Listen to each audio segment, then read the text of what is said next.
Good evening, everyone. It's Middle-Aged Gamer Guy. How are you? Welcome to the show. It is another Tuesday TNGC, and we are talking about all the latest games and news that's happened in the last 7 days. So it's all good. Great to see you. There's a lot of people already here. Thank you so much. Moonlight, Tunes, Diva, hello. Great to see you. You were even here before the little text messages and notifications went out, which is amazing. With me, as always, and we got this catchphrase down to a T now, I think, it's Mr. Dave Jones, the co-host who knows the most. Welcome. How you doing? I'm all right, mate. How about your good self? I am very well, thank you. I am very well. And what have you been up to today? Well, since I was last on, I've been playing a couple of different games. I've been playing through a Plague Tale again. Since that's come out like a next-gen version, I decided to pick that up and play through that again because I really enjoyed it the first time. It was a great, just third-person story-driven game. It's a cool setting as well in like medieval France, trying to like escape from the Inquisition who are hunting you and your brother down for reasons you just don't understand at the beginning of the game. If you haven't played it, I'd recommend having a look at it. It's really good. And hey, Moonlight, how you doing? Okay. Yeah, and hello to Diablo as well. Who's just turned up. How you doing? Good to see you. I definitely want to play that, especially as you said it's had the next gen treatment on it. Yeah, Moonlight's like, let's guess what the scores are going to be. 10s across the board. I'm sorry to say, I think I kind of know what they're going to be, but there you go. Then again, she might surprise us. You never know. Depends what comes up, doesn't it?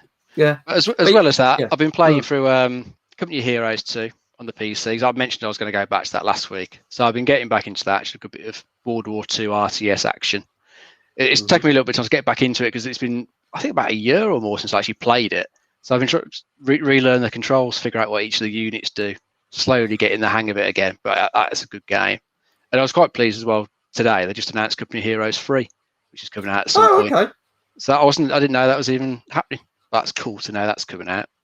And then lastly, I did have a look at one of your favourite games, but I'm still not quite into it. But I had a look at Doom Eternal again because it's had the ray tracing upgrade. So I thought I'll fire that up on the PC. Yeah, the ray tracing does look lovely. The game does run an absolute treat, but it still doesn't quite grab me. Just think about it. It just doesn't grab me as much as the first one. I enjoyed the last one, the 2016 remake, but I think it's like the platforming and stuff in this one. It just doesn't grab me at all, unfortunately. I might just try persevere a little bit, see if I can get the hang of which weapons to use for which creature. I'm still going to get my head around that. I think once you do, because that was my thing. I'm not going to lie. When I first started playing the first couple of levels, I was like, "Oh, I'm not liking this." But then, as soon as I got my head around it and figured it out, it was like, "No, I'm loving this now." I think that's the thing. And some people it's going to be like Marmite in it, and they're either going to love it or hate it. I think so, yeah. So it's learning that, and also learning which the skills to use to get your armor, your health, your ammo, because you're getting to grips with that. So, I might persevere. I'll see. So there's some bits about I do like, other bits are still a bit iffy about. Yeah, that's all right. Lulu, wrong thing. I went to press that. Moonlight's Lulu. Hey, there you go. Hey, how you doing? Hello, everyone. Great to see you. But yeah, give it a whirl. Let us know, like, if you're going to try it this week, let us know next week whether you're going to go, yeah, I'll crack on with this, or nah, next game, Doom Eternal's done. Move. You'll have to let us know. Will do. Cool. We're going to bring in our guests tonight. Our guest I first met literally a couple of weeks ago when we did our first Thursday night quiz show. And surprise, surprise, we're doing another Thursday night quiz show this Thursday. This is going to be our second show. And Prince came a very close second.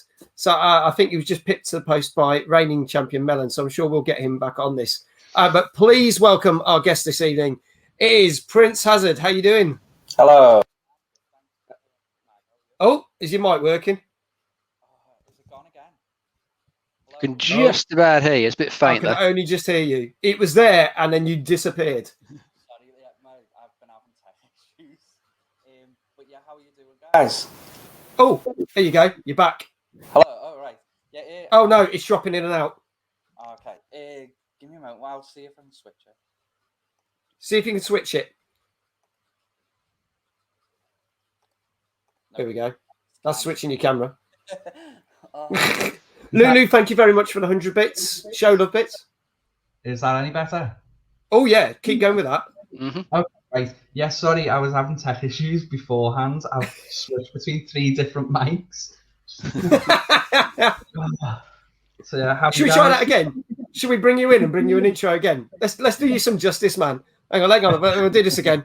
Right, everyone who's watching, pretend this never happened. That last minute didn't happen. Ladies and gentlemen, our guest this week, please give it up for Prince Hazard. Hello, how you doing, guys? Hey, how you doing? How you doing? Paul Notice just said, you got to love technology, haven't you? There you go. It's not a stream until something goes wrong, is it? It's always the way. It's always the way. Don't worry. We've had worse, didn't we? Didn't someone have a power cut and get cut off or something once during the show? We lost them, didn't we? Probably did, yeah. It's happened. So don't worry, dude. Don't worry. Tell everyone, if they're not familiar with your good self, tell them about yourself, what games you've been playing, what you've been up to. So I'm Prince Hazard, but Woody in real life. I'm a variety streamer, but I do quite enjoy survival games a lot more. So I have been getting into quite a lot of them, especially some of the newer ones. I do play both PC, Switch, PS5, and a little bit of Xbox. Nice. So I am more towards PlayStation, unfortunately. Sorry, Mag. No, it's fine. It's fine. I mean, it's fine. We have the greater console, but we're not going there. Well, it's probably a good thing you are more PlayStation because tonight, obviously, we're going to go through all the new games that come out in the last week and the latest news stories. But we're also mainly focusing on the fact that Sony did their State of Play event last Thursday night, and we will be talking about that and all the new games they announced. Not a lot of the games that people thought they were, but we'll come on to more about that a bit later.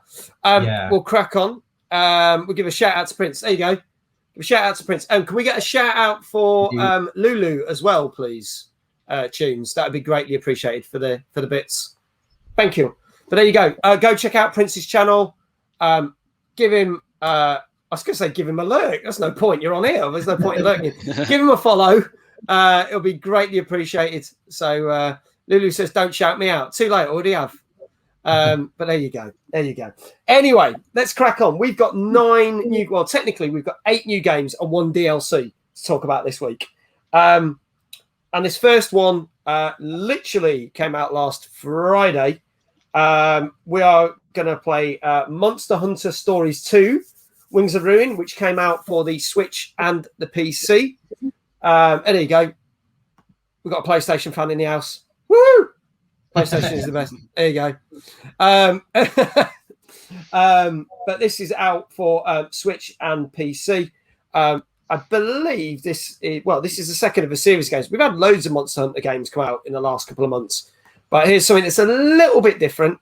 Going to play the trailer for this. So anyone who's not watched the show before, we'll play the trailer, have a look at it. We'll discuss about the game. And we want all your thoughts on the game in the chat as well. And we will ask you for a score, what you would rate this out of 10. But here's the trailer, and we'll be right back very shortly. Here we go.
There you go. So that is Monster Hunter Stories 2 Wings of Ruin. As I say, out now on Switch and PC. Very different kind of game. Oh, I can hear myself. That's really weird. I've got myself in a loop. That's really bizarre. I don't know if anyone in the chat can hear me twice. Let me know if you can. That's really bizarre. I could hear it a little bit. Yeah, that's weird. Yeah, so I don't know. You haven't got either? Yeah, I've got one. So that's really weird. So Lulu says that sounds good. Fine. We'll just keep going. Leave it. It doesn't matter. It's not. It doesn't matter. It's technology. It's being shit tonight. Let's just get on with it. It's fine. So this is another one of the Monster Hunter games, except it does seem a bit different in the fact that it's not really hunting and killing the monsters like the other games. It's more kind of finding stuff and collecting. There's a lot of egg collecting. And yes, you do have battles. And yes, you fight different monsters and there's different caves to explore and blah, blah, blah, blah, blah. But it's a very different game to, say, Monster Hunter World that is on PlayStation and Xbox. Dave, I'll get you to talk a little bit about this first, and then I'll move on to Prince and get his thoughts on this. Yeah, no problem. So what I was reading about this earlier, it sounds it's a bit more sort of Pokemon in the way it plays compared to like you more classic Monster Hunters. So it's more like, go out, catch them, trade them up, use them in the fights against other monsters, and carries on like that. This one, it's still an open world game, but it's turn-based combat, so it's not real time like in Monster Hunter World. So if you don't like turn-based, you might not like this one. But it's meant to have a good story to it, from what I've read. And looking at the graphics there, it kind of reminded me a little bit of the cell-shaded style they use in Breath of the Wild, which is that was a really good graphical style and suited that game well. And it looks like it suits this one well, and it looks like it will sort of make it be a bit sort of timeless as well. So you can come back to it in years to come, and it will still look good. Won't age as much as some other games. It's got multiplayer as well. If you like getting people in to play these games with you, I can't say I've ever played any of the Monster Hunter ones, so I don't think I'd be jumping into this one since it's the second in the story. But if it's a series you like JRPG turn-based stuff, you're probably going to get a lot out of it. Yeah. There you go. Diablo totally goes with exactly what you're saying, Dave. Looks amazing. It looks like a knockoff of a Pokemon just with Zelda graphics. Prince, your thoughts on this? Well, I watched the trailer for the first time today, and obviously the first thing that stood out to me was this time it's animated as opposed to the proper sort of graphic style that they usually have with Monster Hunter World, because I've played that one. But I do agree with Paul again with the Pokemon side of things. It come across more like that, and especially the big yellow dragon that we see in there with the blue stripes instantly made me think of Digimon, because I'm pretty sure there's a Digimon almost exactly like it. So it did kind of sort of give memories to other things. I think you put someone up before that mentioned Zelda as well with the graphics. Yeah. So again, that was my first thought, which I think would suit the Switch a lot better than Monster Hunter World style. But yeah, that's it, Greymon. So but ultimately, I do think it looks really like a nice sort of change to the franchise that they've got. It'd be an interesting one to see how the long-standing fans take it, I think. Yeah. Okay. So we've already had a couple of scores from a couple of people. Moonlight's bang on, as always. Well, I'm going to give this a 6. Hang on, wait, maybe a 4. No, it's a 0 out of 10. Diva says a 6. Lulu says 4 out of 10, but she did say she didn't like the first game, so she's got a bit of a tainted view of that. Dave, what would you give this? Do you reckon? What do you think this got scored? I'm going to guess it probably got about an 8 overall. Okay. I'm just going to, before I ask Prince, I'm just going to explain. Anyone who doesn't know what we do, I collect all the review scores wherever I can get them from websites like GameSpot, IGN, Eurogamer, Metacritic, wherever I can get them on the internet, and then get an overall average. So we're going to give a score. Now, this might not be what we think, but there you go. We're going to give it a go. Prince, what do you reckon this got? I was slightly less than Dave. I was thinking about a 7, just because of the difference compared to other games. But it does look quite fun for me, so I'm sticking with a 7, I think. Okay. Well, you're both not quite there, but you're both very close because actually it averages out at 7.5. Oh, okay. Which Not is pretty bad. good. It's pretty good. So you can both kind of take that. It's they said it is fun. I think people who prefer Monster Hunter World might feel a little bit cheated by this, but people who've played the previous Stories game will like this more. The only thing that they've said, and this is where it does get knocked down a bit, is one of the characters can be quite annoying. They're like the equivalent of a Jar Jar Binks of flipping Monster Hunter World. But the one thing that they've said that lets this down is, considering it's called Monster Hunter Stories, there is a complete lack of story. There's a real big lack of story to this. So you really don't care about a lot of the characters or the things going on, unfortunately. I mean, Lulu says, I thought the first game was shit. I hate the gameplay. I hate the story. I just thought the game was shit overall. This new one looks shit as well. Like Dave said, reminds me of Pokemon with Zelda graphics. There you go. No love from Lulu then whatsoever. No day one purchase there. No day one purchase. So there you go, folks. That is Monster Hunter Stories 2 Wings of Ruin, which came out last Friday on Switch and PC. Gets a solid 7.5. And Diva also chimed in there with a 6 out of 10. Thank you, Diva. Our second game. Now, what surprised me, this isn't actually out until Friday, so I actually thought we were going to talk about this on next week's show, but quite a lot of the reviews came in early. And this next game is a well-known racing franchise, but they've decided to do something a little bit different with it, which stemmed from a little idea that they had in the 2019 version. But here we go with F1 2020, which has a whole new heap of stuff in it. Let's watch the trailer and see what we think. Here we go.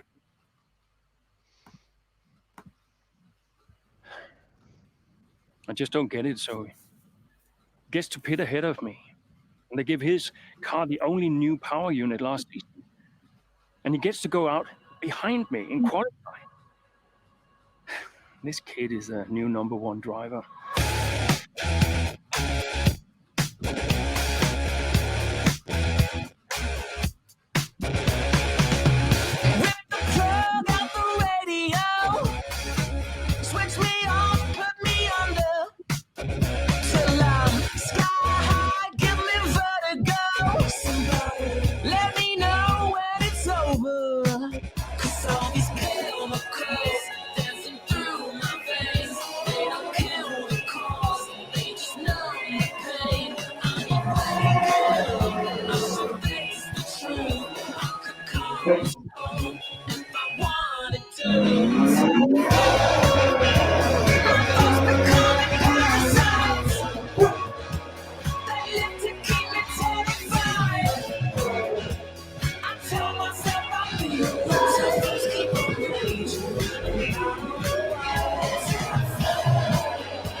So there you go. That is FIFA 2021. Now, what makes this very different to previous ones is the fact that this actually has a story-based mode in it. Now, in the 2019 edition, they did something very, very similar to kickstart the game off, but it was only a very small part of the game. Skyhawk 3000, thank you so much for the follow. Welcome. And what they've done is they've turned this into a full-blown mode where you can play as two characters that are completely fictitious, but you do play against all the well-known racers and all the people that you expect in the game. I'm not going to say too much about that because I'll talk about that when we get to the scores. But I'm just going to bring up some of the other things. Diva said, my partner has 3 days access as he has the deluxe edition because he's game sharing with his cousin and his cousin pre-ordered it. So that's cool. Lulu says, I dislike racing games. However, the graphics look decent. It reminds me of most racing games, but it also looks like it could have a good storyline for different characters. Well, I will tell you that the two characters you've got the one who's the up-and-coming, thinks they know everything, basically causes an accident and gets a lot of shit for it and needs to learn a lot character. And then you've got the other guy whose his best days are behind him And he's like, well, why are they getting all the races when I can outlap him, outdo this, all that? And, you know, why am I not getting the opportunities? So there's quite a good balance of the characters that you get to play. Prince, I'm going to start with you. Ever played an F1 game? Honestly, no. These type of games are not my type. But I do have a friend who's really, really into the F1 series. Yeah. And he was hyping it up a lot to me the other day. So I did take a look. Now, I hadn't actually seen that trailer. I did see a tiny little bit of gameplay trailer. Yeah. And again, it mentioned a story to it. Now, I don't get how that would work, how you do a story into a racing game, but somehow they pulled it off. Like you said, the two contrasting characters. So, yeah, but my initial thing was it looks really amazing. Now, they did do a comparison side by side to the 2019 one, to this one. And like, it's so much cleaner. The images were sharper. Even going racing around the tracks. Now, I saw there was raining at one point. Now, obviously, you know, where you get all like your banner ads, they were quite blurry on the 2019. On this one, they were crystal clear. You could make out the words. But even when going around the bends, now, obviously, when it rains, they always do that sort of shine on the road, don't they? On this one, there's actual puddles that will form throughout the race. So they really do seem to be utilizing the next gen consoles powers with things like that, having it like adapt to the environment. So I think there's going to be a lot of potential for this, despite it not being my kind of game. So there you go. Moonlight's giving your dog a 10 out of 10. Thank you. Bob's like, where was the dog? I missed it. Didn't you see the dog come through? No. Yeah, just went past. So you'll have to watch this on catch up, mate, and you have to. I just want to bring up Skyhawk, because Skyhawk says, "Hi, I'm Diva's partner. I'm playing the game at the moment. There are a few bugs to be expected, but as it's a new game, it's really cool." Diablo's just said, "Looks really nice," and I've not played many racing games just because they were boring, doing the same thing over and over. But I may try this because as a story, I gave it out of 10. Dave, I'll elaborate what the story is in a minute. But Dave, do you want to get your thoughts on this? Yeah, I mean, I was thinking a similar thing. It's not the usual sort of race game I'd tend to play. I prefer the more arcadey stuff like your Forza Horizons or your Wreckfests, just as they're just more fun for me. But story mode, if it's an interesting story, could bring me in to have a blast at this one, because I normally wouldn't bother with these sorts of games. Graphics wise, as Prince was just saying, it does look really good. I think the graphics on these just keep getting better and better, don't they? And it's starting to get to the point where you could probably take some of the images and put them side by side real life, and it'd probably be quite hard to tell sometimes. Just the level of detail they've got in there now, just getting absolutely ridiculous. You've actually got all your other normal modes in here, apart from your story, like your career, your multiplayer, all that sort of stuff. So I guess if you've been playing the games, you've been enjoying those modes, there's more for you to get stuck into there. And you might not be interested in the story at all, but perhaps for new players, the story might be a cool way to bring you in. There'll be a bit more to it then, not just the racing to get experience or whatever. Interesting characters, hopefully interesting characters to pull you through it. I mean, I'll talk about. I mean, Skyhawk says he hasn't played the story yet, but it's got some rivalry from F1 history. Now, it does drop in well-known drivers that are in this season, obviously. So you play against them. It brings in a character from the 2019 little short snippet thing they did as well to kind of make the continuity come across. What they've said is it is a really good story, and what they've done is they've taken a leaf out of book of things like NBA Jam that had that story mode, and then you had the Journey in 2 of the FIFAs going back a couple of years ago where they had that. So it's kind of like that, but they've added more to it because there's not just a story mode, and it's not just as simple as doing races. There's also things where you do certain challenges, so it might drop you in on one bit of the story mode where it says, right, you're this far behind and you need to get to this part to do so there's even certain challenges that drops in, which keeps it fresh, that you're not just doing race after race after race. The one thing they said that's weird with story mode is the fact that seeing as it's very focused on this season F1, they completely don't mention anything about the whole COVID thing. And they said they would have been quite interesting to put that in. There's no mention of that sort of thing. And now it messed up the last 2 seasons, which is a bit odd. And then they've also put in certain races that never happened because of COVID. So you are going to race races that don't actually have not happened this season, which is interesting. But they said you can't really hold that against it.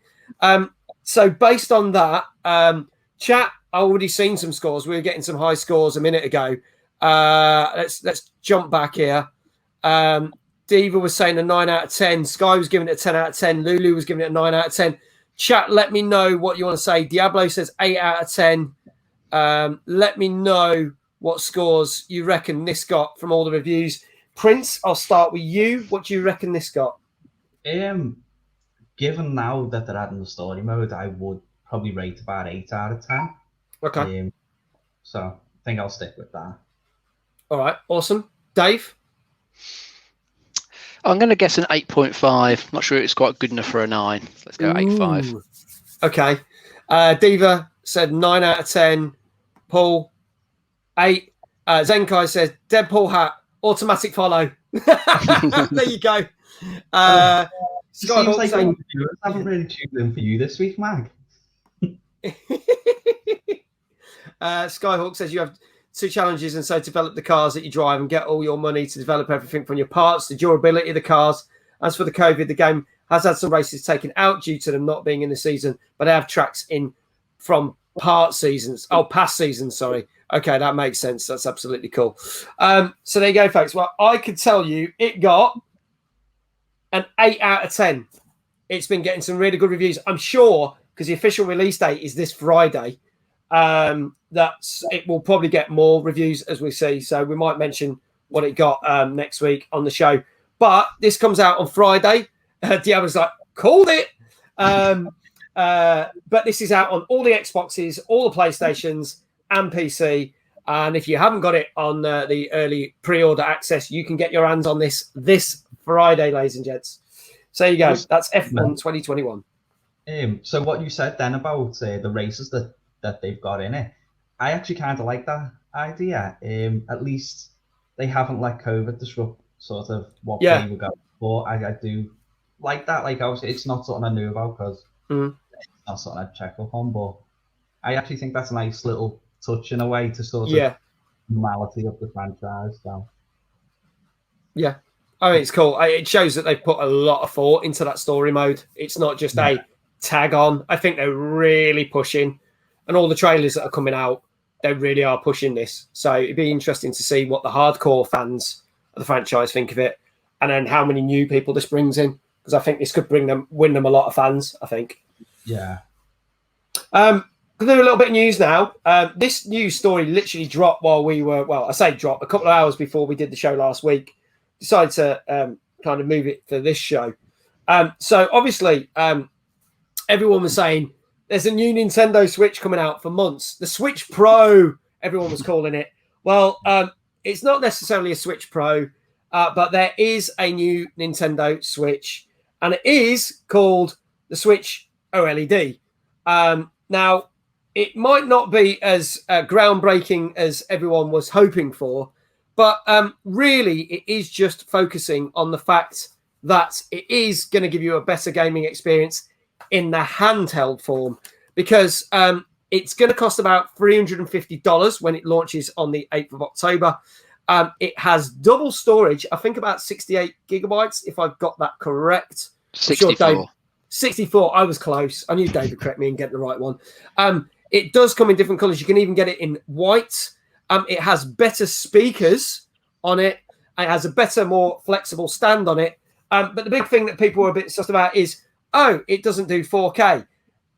It doesn't do 4K because it is geared to the people playing it on, as it says, in terms of putting it in the dock and playing it on your TV compared to the other Switch, you will not see any noticeable differences. So you're going to be paying about $50 more for a better handheld experience. Zenkai's just said it turned itself into a slightly more bigger tablet. Diablo's like, boo! So I think for people who prominently play it as the handheld version, I think they're going to benefit from this. The people who have it in the docks ain't going to get anything from this, apart from a bit more hard drive space. Guys, what are your thoughts on this? It's just a basic sort of refresh, isn't it? If you described all the extra bits to it, it's not what people were hoping. People were hoping for one that would upscale the graphics to 4K and just be a bit more powerful. But for it to do that, it would need quite a lot of changes to the internal hardware. Better processor, new NVIDIA graphics technology in there to be able to even do that. Whether that will come as another Switch model or as a Switch 2, I don't know. We might see something like that next year after. But I think Nintendo just sort of is quite happy with what the Switch is at the moment and what it's doing. It's done well for them. They don't need to change it a huge amount. But what they have changed is nice if you haven't already got one. It'd be a nice model to jump in with. Yeah. It's the biggest selling console in America for the last 30 months, I think. It was 30 months. So, Nintendo are probably thinking, we don't have to really do a lot. Prince, your thoughts on this? I slightly disagree with what you're saying, that it would give a better handheld experience. Given that they're keeping it at 720 pixels, I think it's going to look a little bit more pixelated when it comes to the image. Because the screen on the Switch now is 6.2 inches. This is going up to 7. And then because they're not changing any kind of like the pixel image on it, I think they're just stretching the image a bit. So it'd be like obviously stretching images on your computer. I do like the idea of the much better stands because it's a full one across the back, isn't it? As opposed to that flimsy little one, which I've never used for fear of snapping it. But yeah, I think the idea of the OLED screen is going to be a lot better because it uses LCD, isn't it, at the moment? So it's going to give much bolder colours, which I suppose if you play Mario Kart, Rainbow Road would be the perfect one for that. Yeah. But I do think it's not something like if you own a Switch, you're going to go out and buy. I think it's if you don't own one, you probably more opt towards this. Yeah. But I like that they've gone back to the original Switch idea of actually being able to switch it, not like the Switch Lite where it was purely handheld. Yeah. It kind of took away from the name of it. It's not a Switch, is it? Yeah. But yeah, it's got its good points, it's got its bad points. It's just, I think it's more for new people rather than people that already own it. So, well, let us know in the chat what you think. Would you be getting one of the new Switches, or are you happy with the Switch you got, or are you just not interested in the Switch at all? Let us know, and we'll bring up some comments. I would love for them to go in and try to get us a remake of old Mario games like we have with Crash and Spyro. It's bound to happen. They've done some stuff. They rebooted some of like Mario Sunshine and some of the ones. More of the Mario games that people really didn't care much about. But I'm sure they'll do more of the retro ones, I would have thought. They've done it before. Was it the SNES that they brought out all the original ones again in a pack? I think that was like Super Mario All-Stars, something like that. Yeah. That was the previous batch of games, just slightly better graphics. Have you got that behind you, have you? Did you just say? Yeah, literally just there, all the SNES games in the cupboard. So nice. Go there. So yeah. But yeah. So they had like you said, they have brought out some Mario games before. They tend to come out in the multi-packs though, don't they? Because I know they've done the Odyssey, Galaxy and that recently, didn't they? So yeah, they did that one, which was on that time limited release. For whatever reason, they thought to do that. But they didn't really do much new with the games. They just brought them onto the newer platform. They still kind of pretty much looked the same, played the same. It's not like, say, something like Spyro, where they've really completely redone all the graphics to it. They don't tend to do that with the Marios. Yeah. Yeah. That's cool. Zenkai said, left you a gift in DMs. Open it whenever. Now, who's that to? I don't know. Is that to Prince or is that to me? I don't know. Is it to Dave? Dave, do you get fan mail, Dave? I haven't got a DM anywhere. There you can't DM. So if you sent it to me, I'll be sitting there for eternity. No one can literally slide into Dave's DMs because they don't exist. Oh, me, that's fine. Okay, and Diva said, can I drop you a line after as well? Yeah, of course you can. If anyone wants to drop me a line in my Discord, Tunes, if you could put the link to the Discord, just send me a message after the show. Let us know your thoughts and continue the conversation by all means. Cheers. Moving on to some new games then. So this is a much beloved franchise by me. I love these games. And I did hear a rumor a couple of years ago when I saw the developers at a show say that this was on the cards, and it's finally happening. Question is it any good?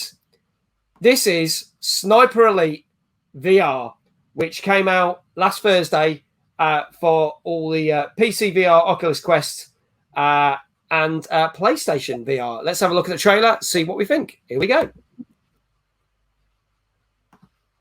Rated M for mature. The enemy had surrounded me. The only way out now was through them.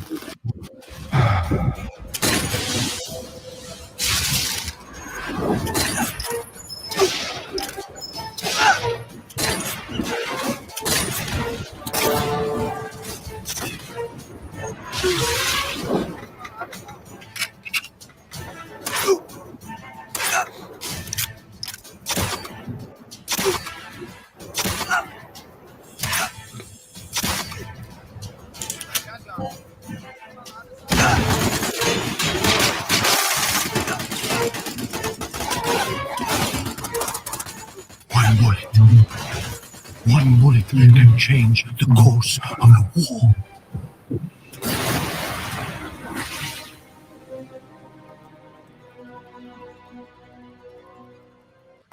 There you go, folks. That is Sniper Elite VR. Now, I absolutely adore these games. Now, I've not got any VR, so I won't be able to try this, but it looks interesting. Just a couple of facts about it. This pretty much follows on from Sniper Elite 4, which came out a couple of years ago, which was set in Italy. However, you don't play the main guy, Carl Fairburn, that everyone's used to playing. You play a completely different character. There's some familiar voices because that guy whose voice you heard is one of the characters where the other franchise that they tie in with as well, Zombie Army, that guy's from that one. So you've got a couple of known characters that are kind of from both franchises tie in. And the idea is basically you get stuck in Italy and you have to escape and you will do anything. Now, you can see they've got the good old kill cam that's very famous from the Sniper Elite games, but it's all set in VR. Paul Newton's going, that dude has no arms. Floaty hands annoy me in games. Zabs, hello. Welcome. Good to see you. This is he loved the t-shirt I sent him. Zab's finally got his middle-aged gamer guy limited edition t-shirt, which only he will ever have. There's only one in the world, and he's got it. So he enjoyed it. If you want to see what it's about, the pictures are in the Discord, and it's very funny. So there you go. I'll let him, if he wants to say what the joke on it was, he can post it in the chat. So, Dave, I'm going to start with you. I know you've played the Sniper Elite games. Do you think you'd be a fan of this and give this a whirl? Yeah, well, I was kind of looking forward to it when I first heard about it. But I have watched some gameplay footage of it recently, and there's bits about it that don't look particularly great. Graphics in it can look a little bit bland compared to other VR titles. The AI in it looks completely stupid as anything. Absolutely useless. And it's got some odd controls the way it set itself up. So in a lot of VR games, you can pick up a grenade and just lob it. Yeah. You might actually hurt yourself on furniture around the house, like I've done a number of times. But they haven't got it like that in this game. You can pick the grenade up and you can kind of aim it with your motion control. Then you've got to press a button to throw it to the location, which just seems a bit shit to me, the way they've done it like that. So there's a few questionable design decisions. And the way the levels are set out, you've got some that are just where you're in a static position, quite short, 10-minute levels, like say on top of a tower, just sniping. Then you've got levels that are more like what you're used to from the main games, where it's bigger levels that you're moving around, taking out targets. So it doesn't sound like that great a package to me at the moment. Hopefully they'll do some patches to improve things to it. So I might come to it later on. But at the moment, I don't think it's going to get that higher score because of the issues it's got. Okay. A couple of scores coming in already. Diablo says 3 out of 10. Dave's going for a 7 out of 10. Prince, your thoughts on this one? So, despite owning number 4, I've never actually played any of these. It was one I picked up when it was on the PlayStation Plus. So, I just never actually got around to playing it. I do like the idea of it being in VR. I was thinking obviously it's going to be a lot more immersive. But with Dave saying that then about the grenades where you push the button, kind of defies the point of it being on VR then, doesn't it? It does. That in itself, I think, has just sort of brought it back down, because I thought, like, for me, I thought maybe mid-range, given obviously that you can be a lot more immersive on it. I don't know if there's a story to it, or if it is purely just, do it each mission and kill whoever the target is. Yeah. So I'm a little bit sort of mixed on this one now, I think. So. Okay. So I'll tell you a couple of things, and then you can start getting your scores in. So there is a story to it. It isn't technically linked to any of the other games. So if you haven't played any of the games, it doesn't really matter. Unfortunately, with some of the AI, as Dave said, there are some friendly AI, and they basically said they are so dumb and the story's so sort of wafer thin that they either come and go as characters, so you don't really care them, or you get to meet them, have an in-depth conversation, and then they die immediately after. So it's kind of like, well, what was the point of them there? They've done a good job with a lot of the classic sort of World War guns and the type of rifles, machine guns, pistols on offer. Very elaborate in the way that you load them. However, some of the big problems, crouching can cause the game to pause, annoyingly. And cause menus. So where you would crouch and you're supposed to be stay stealthy, it pauses the game, which is annoying. And also, again, with it's been noted with not just the grenades function being a bit crap, but also certain aspects with trying to get mines, to put mines down. You have to look down to get the mines off your belt, and then it all goes a bit weird. And then it says that you're out of bounds. You get an out of bounds message. So I'm sure they'll fix that. There's bug fixes for that, but there's little bits. The AI enemies are not that clever. Now, Zab says, what do you think about the arm? My opinion about the arm animations. Hang on, I'm just going to bring that back up. My opinion is it's hard to animate whole arms in VR because you only have a controller in hand, no full suit. I agree with that. The floaty hands doesn't bother me. Not going to lie. You don't really notice it once you play it in VR. You just get used to it. If it had the arms there, which I think some people try during development, that can end up just animating weirdly because they're not tracking where they are. Arms doing that. So it just ends up looking shit. So even though they're missing for a good reason. Not just that, you can see them go to ridiculous lengths as well. Yeah. So I'm not bothered by floaty hands. Yeah. I'm not.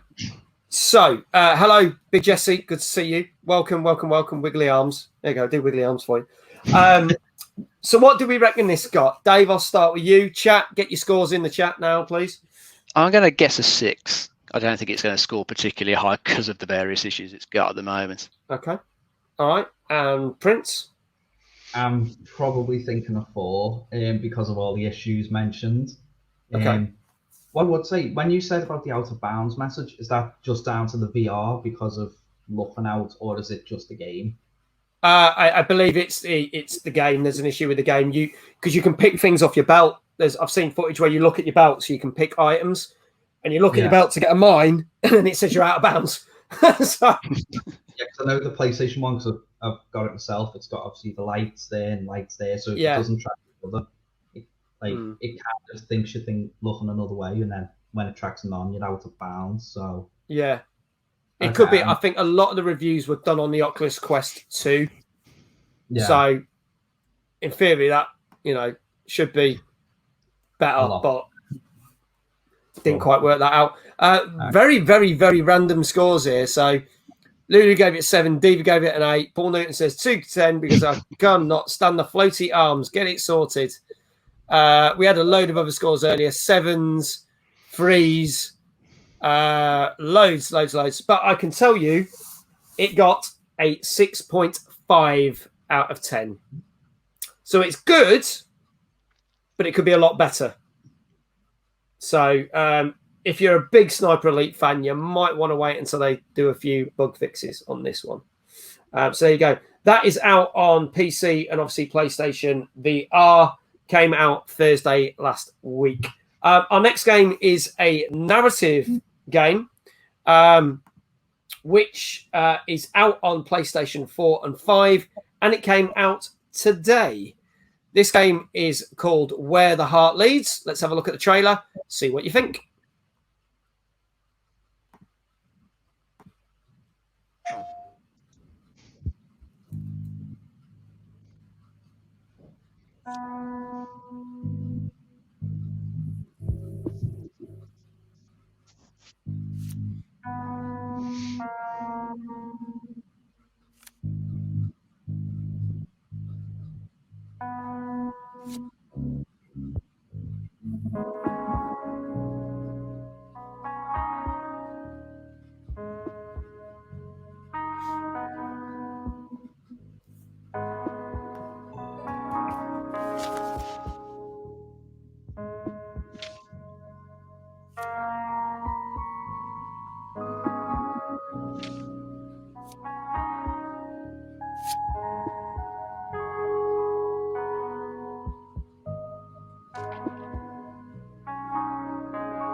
There you go. So that's Where the Heart Leads.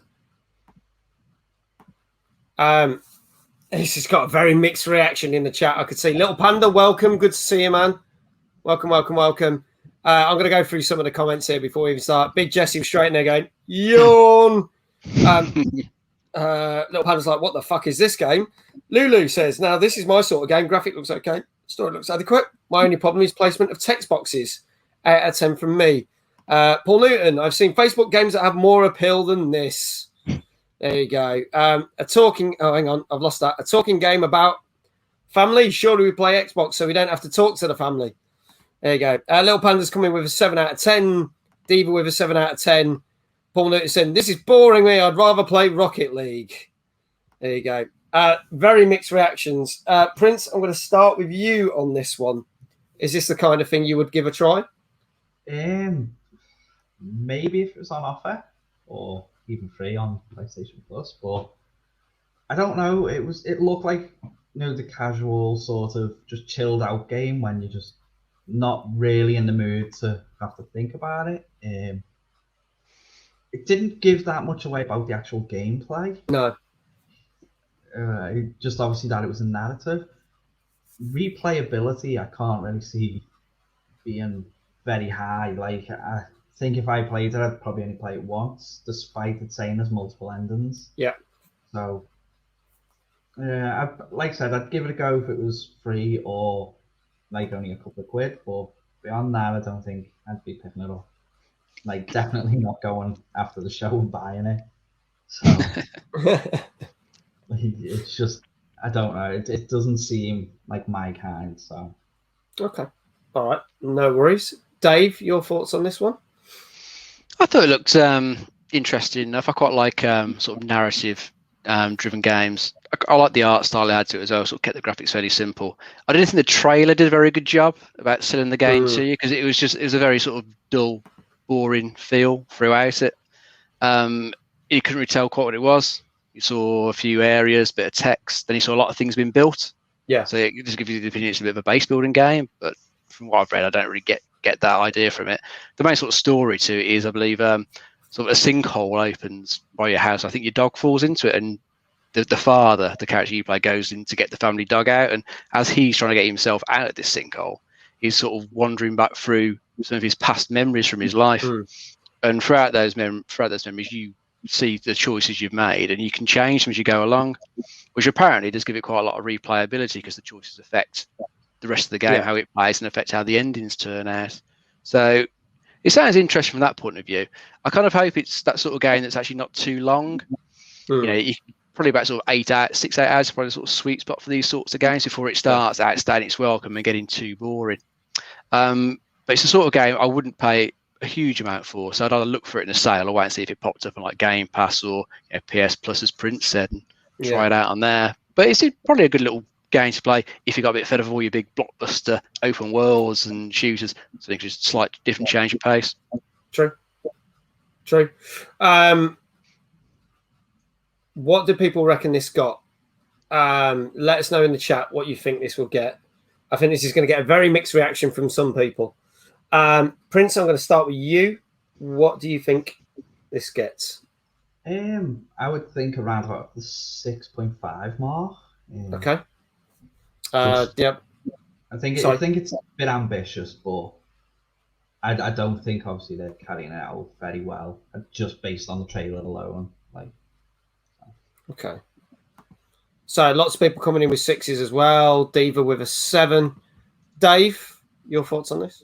I'm going to guess a 7 for this as well. It looks like it's probably reasonable, but not fantastic. Okay. All right. I can reveal it got a 7.5. Not bad, not bad. It's not bad at all. Paul says I think it'll get a 6. Close, but not close enough, Paul. 7.5 for Where the Heart Leads, which is out on PlayStation 4 and 5, and it literally came out today. Moving on, a little bit of news. I'm going to play this. This is not a trailer. This is just a teaser. A game that was announced literally last week. And I'm going to basically throw it into a discussion of why I'm excited for this and why I'm not excited for this as well. This got announced last week. Nobody even knew this was coming. This is Robocop Rogue City. Have a look at this teaser, because let's face it, it ain't a trailer. Here we go. Top story, Old Detroit. Crime has escalated to new heights. Authorities are overwhelmed. OCP insists the situation is under control. But the question remains, who or what will send these crooks on the run and restore peace to all citizens once and for all?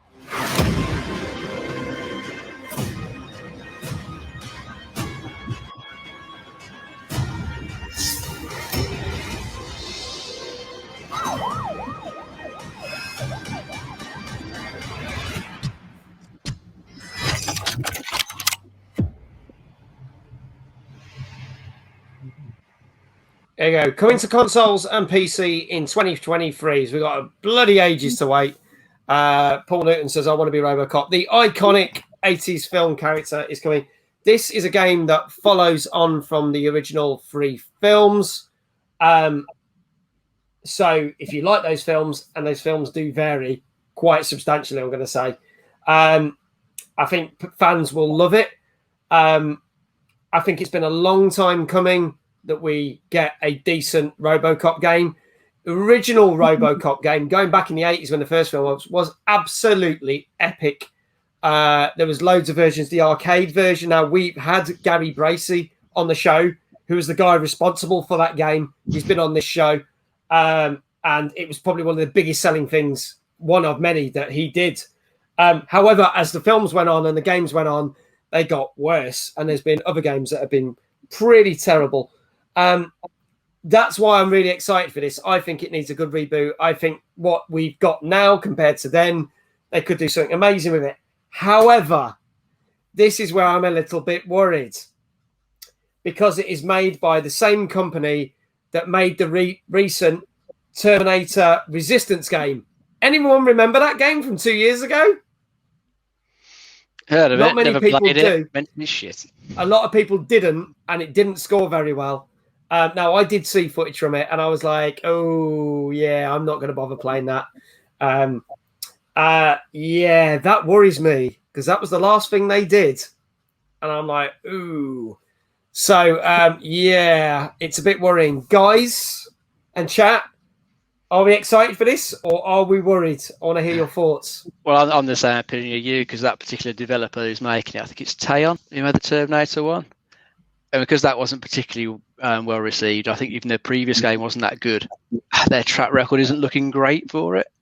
And considering, yeah, that obviously it's just a teaser trailer that shows there's absolutely nothing. There's nothing there to get excited about apart from the Robocop name, which has kind of been a bit of a dead franchise for quite a long time. No one's really done a huge amount with it. Well, there was that very average remake, wasn't there, a few years back? Yeah. So that wasn't very good. So best to forget that one. But stranger things have happened. You never know. They could actually, if they get given a decent budget and get a decent bit of time to make it, they could come out with something decent. But it's one of those things. I mean, why bother telling me about it now? Why not just shut up until 2023? You've actually got something to show me, and something that I might possibly get excited about at that point. I don't know why they have to announce this thing so early. I was quite surprised, because, I mean, nobody saw it coming. So it's kind of like, oh, great, fantastic. But that was it. There's nothing else to say about it. Yeah. Your thoughts, Prince? It's very little to go off. But like Dave said, like just out of nowhere, I think it's the typical thing now is start building hype pretty early on. I mean, graphics when he pulled the gun out of his leg looked amazing, but it's whether we see that reflected in the final game.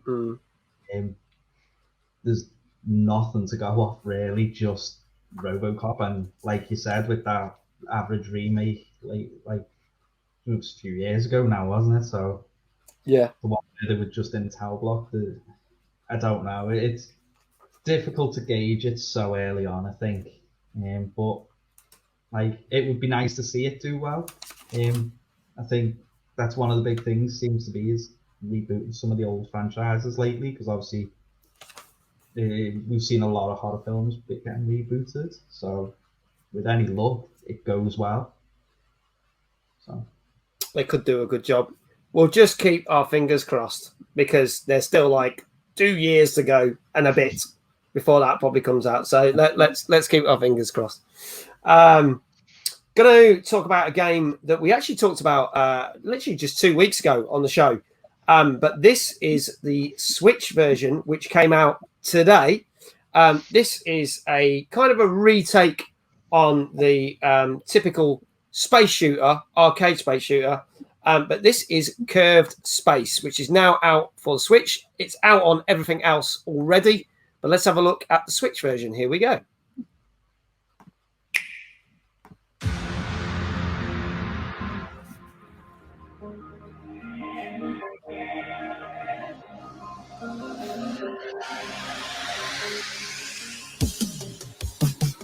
I see the lights flickering above. I'm heading down to where I do not know. I'm still not sure. Pushed me off the edge. Endlessly falling, heading into the abyss.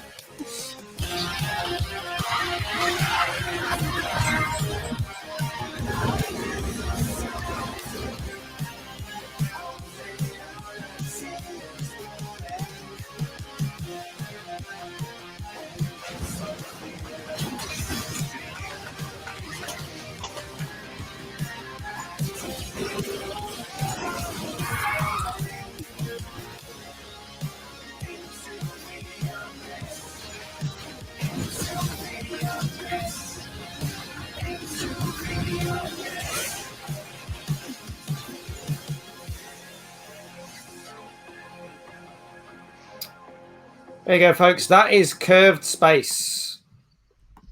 So a bit of a rethink on the old arcade shooters.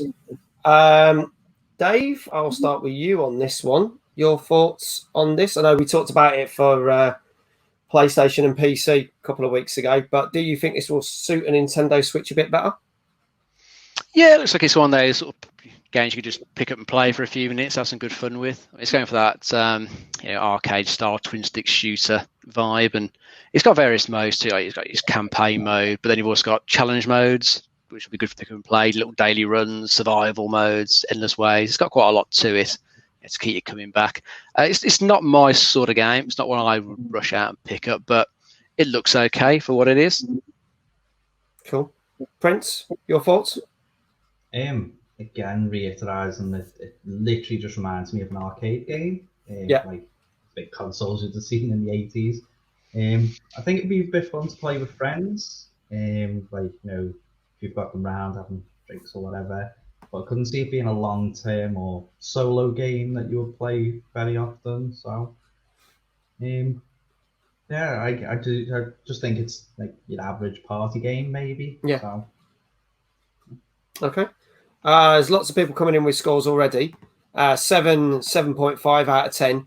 I can tell you now, when we talked about it a couple of weeks ago for PC and PlayStation, it got 7.5 out of 10. I will double check my notes and we're going to make sure I got that right. It was on. It came out on Xbox, PlayStation, and PC. Got 7.5 out of 10. So what do we reckon the Nintendo Switch version got? Higher or lower, guys? I'm going to go lower. Let's go for a 7.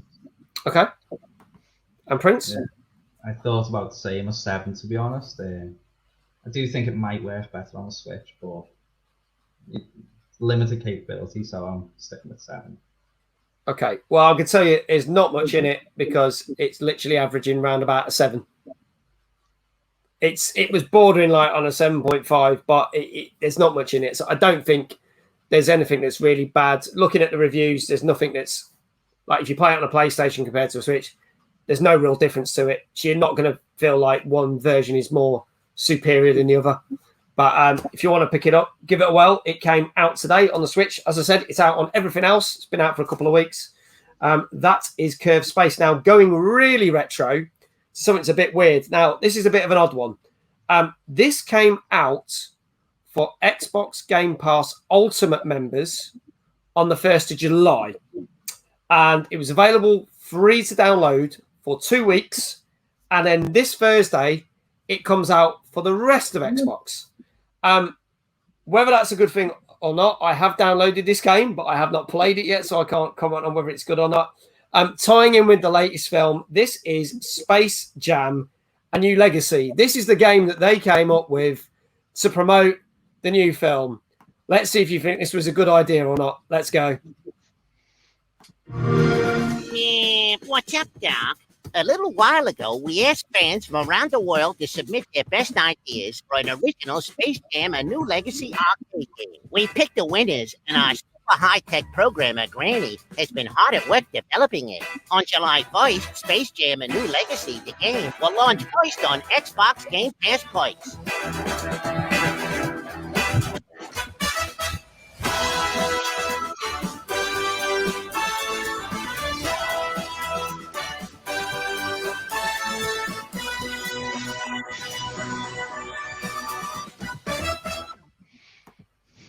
So they basically took an animated film and said, what would go really well in a basketball game? I know, Streets of Rage ripoff. And what gets me, and I'm not being funny, they put a competition out there for people to come up with ideas for games, and that's what they came up with. Did they forget to tell anyone there was a competition on? They got one entry, and that was it. I never heard about it. It was the boss's son who entered. Yeah, it was. Congratulations, you won. But there you go. I mean, it doesn't look as good as Streets of Rage. It probably isn't. Paul Newton says, WTF. Prince, I'm going to start with you. Do you think this should have been the game that's really going to help boost sales of the new film that's coming out soon? Not at all. Think of, like, it's a basketball film. You would think there'd be a basketball element to it. Yeah. Not like you said, Streets of Rage. That was just terrible. And then, like, not to be funny, but going through at the start and you see Granny's animation and that, you think, yeah, that's going to look good. And then you go to 8-bit pixelated thing. And yeah. And then, honestly, as well, Bugs' voice, very cringy. Like, doesn't sound like Bugs, does it? For him. Like, it was just, you can tell someone's mimicking him. It was, I don't know. That's really poor. So what the fuck have they come up with? Dave, your thoughts on this? I can see why they're throwing it out for free, because you wouldn't really want to pay for that, really, would you? It looks very average. I mean, I do like some of those style of games. I can always go back to the old Teenage Mutant Ninja Turtles arcade game, the old Simpsons, or Streets of Rage, Golden Axe, anything like that. Yeah. Those ones are really good. But this one just didn't look that great movement-wise. From what I could see in the trailer, it looks a little bit sort of slow and average, to be honest. I can appreciate it's going for the retro graphics. Whether they decide to go for that because, like, you know, Bugs and the other characters are all quite retro now, aren't they? Really, back from what the 20s, 30s, 40s they originally came out. I thought it was a good fit, but I don't know. It didn't look particularly great. Clearly, didn't have much of a budget. No. What do we reckon this got scores-wise? Let's have some scores in the chat. I dread to think what this is going to get in the chat. Prince, I'll start with you on this one. I'm literally towards a 3.5, maybe 4. So I'll stick with 4. You'll stick with a 4 out of 10. Okay.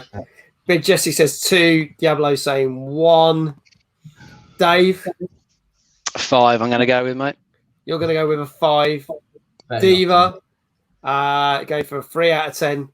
Could this potentially be the lowest scored game that we have ever had on this show? Paul Newton says 4. Well, I can tell you, no, it's not the lowest game score we have had. It actually got a very, oh my God, I can't believe it, 5 out of 10. Very average indeed. So, yeah, I downloaded it because it was free. I downloaded it 2 weeks ago. I still haven't played it. I probably won't play it for about another 2 years. But as it's free, it's there. Whether it's any good, it's probably just a bog standard beat 'em up like every other one. It obviously isn't bad enough to get such a bad score, but at the moment it's sitting at a 5 out of 10. Paul Newton says, for fuck's sake, I thought I was going high with my score. Big Jess said, I don't know why I gave it a 2. It's never going to get played. 0. But yeah, 5 out of 10. If you've got Game Pass Ultimate and you got perks, you can be safe in the knowledge you can download it for 2 days earlier than anyone else now because it's already been out for a week and a half. But there you go. But it gets its official free release on Xbox on this Thursday, if you care. Is it an actual game or just like an advert for the film? I think it's just going to be a big advert for the film. I wouldn't be surprised. Because I don't know if you know, obviously on the PlayStation, there's the 2 Spider-Man ones, like the VR ones, as adverts. They seem to do a lot better, looked a lot better than obviously this.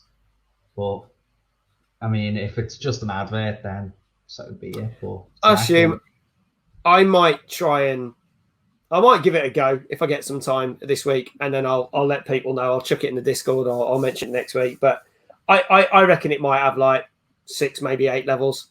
It's a shame Chris isn't here. Ex-Captain Chris, because he actually downloaded it and played it, but I don't know what he thought of it. And he didn't bring it up when we were on Sea of Thieves on Friday. So if he does pop into the chat tonight, if anyone scopes and go, oi, what do you think of that game that you downloaded for free? He hasn't been around or spoke about it. I know, it's annoying. But there you go. Sometimes he pops in and sometimes he doesn't, but there you go. So there you go, folks. That is Space Jam: A New Legacy, officially out on Xbox on Thursday. Gets a 5 out of 10. A little bit more news, all on the rumour mill yet again, so take this with a pinch of salt. There has been announced that the next Assassin's Creed game is going to be called Assassin's Creed Infinity. Now, that has been actually confirmed. What went out on the rumour mill, which then Ubisoft kind of confirmed but then didn't, is the fact that this might be a live service game, which basically means that it's going to be one of the first Assassin's Creed where everything happens in a real-world environment going on, which could actually mean that Assassin's Creed games are well known for being very long-winded. This might never end, folks. This could be hard work, but we don't know. So I'm just throwing this out there. As I say, this is very early news. You take it with a pinch of salt. Guys in chat, what do you think about an Assassin's Creed game that is actually online and continues to grow like many other games? And I don't want to use this as a comparison, but it's anything. Things like Fortnite and other games where they keep adding content in. Do we think that is going to work with Assassin's Creed? It really depends what they're actually doing with it, doesn't it? Are they going to just give you like a sort of hub area set in the modern day where you can get an Animus and go to various different games in different time periods? Is it going to be that sort of thing they're going for? I mean, that could be kind of interesting, but it could be interesting if it allows them to be a bit more adventurous with what they're doing, if they can bring new stuff in reasonably quickly. Because my problem with, like, say, Assassin's Creed Odyssey is last one I played, I put quite a number of hours into that and barely got anywhere on the map. So for me, that was like Infinity, because it just kept fucking going on and on and on. But a lot of that was quite cookie cutter, the same things all over the place. So if they could put more different things in a bit quicker, they could, perhaps improve the way some of the games play, so than being a bit too copy paste all the time. It depends if they do any stuff with microtransactions as well. So I know they have some stuff you can buy in the current ones, but what would they do if it went full live service like other games at that time? Would they try and put too much, monetization in and spoil it? We need more information really to understand what the plan is. We'll see. Prince, your thoughts? So from what I read as well, it's supposed to encompass a lot of the others and sort of tie them all in together. But again, just rumours since nothing's being confirmed properly. I think if it does sort of tie everything in, it could be good. But like you said, it's the aspect of how long will it go on for, being a live service. They are known for taking quite bold leaps and evolving the game from obviously what it was originally, jumping in the Animus and you were just an assassin to then becoming pirates to now Vikings. So they do seem to take quite big leaps. So it could work in their favour. Obviously, they had some flops, but overall, I think the franchise stood strong. It'd be interesting to see how this one plays out. But again, very, very little to go off, just a name, and that's it really. So yeah, we'll have to see. We don't know. David's just put a score in there. I don't know why you're scoring. No, just like I'm excited. 7.5 out of 10, maybe. I don't know. Great. 7. People are scoring a game that we're not even reviewing. It's just news, people. It's news. Calm down. Save your scores for the next couple of games, which are coming up right now. Moving swiftly on, folks. This is a game that came out Thursday last week. This is out on Switch and PC. This is a game called Boomerang X. Let's check out the trailer. Let us know what your thoughts are in the comments. Here we go.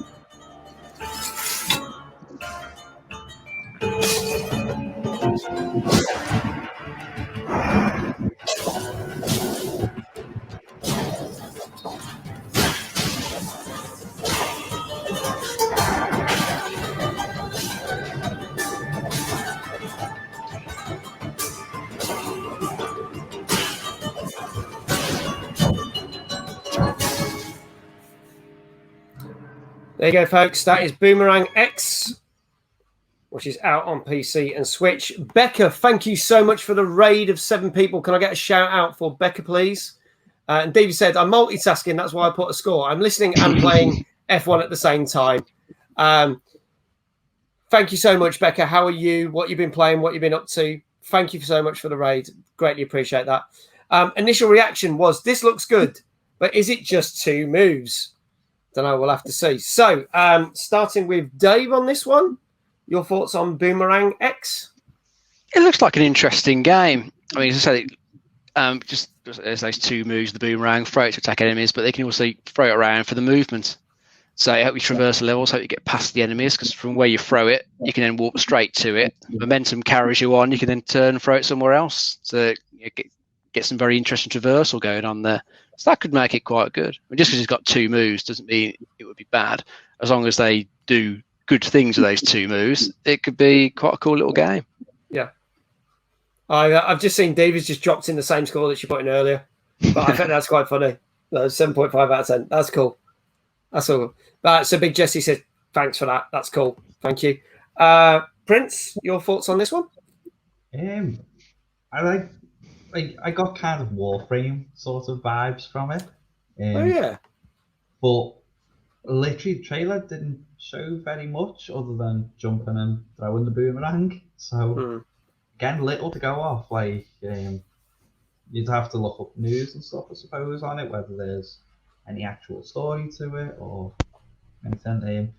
So it was a difficult one to gauge. I do kind of like the simplistic graphics, though. Yeah. Just thought that was a kind of a nice sort of relaxing pace to it, rather than it being messy like some other games of the same kind of genre. So, yeah. Okay. What do we reckon this got? Get your scores in. Obviously, David says 7.5. Diablo's going for a 6. Dave, what do you reckon this got? I'm going to go for a 7. Okay. And Prince? Yeah, I was thinking of the same with the 7, to be honest. So. Okay. Big Jesse also going in with a 7. So a lot of people going in with 7s and stuff. So I can tell you that this got, and this is just funny because the person who put a score in when we weren't reviewing a game Got it right. And also Paul Newton, who's also guessed it. He gets a 7.5. Diva, you got it right without guessing. You must be like telepathic. So that is Boomerang X, which came out last Thursday for Switch and PC. Gets a 7.5 out of 10. Now, this game we also reviewed many moons ago when it came out on PlayStation. I couldn't even pronounce it. I've now finally learned how to pronounce this, so I'm quite proud of it. But does that actually mean it's going to be a good game? Who knows? This is Yeast 6 Monstrum Nox, and I know I've got that right, and I am quite proud of myself. Here we go with the trailer.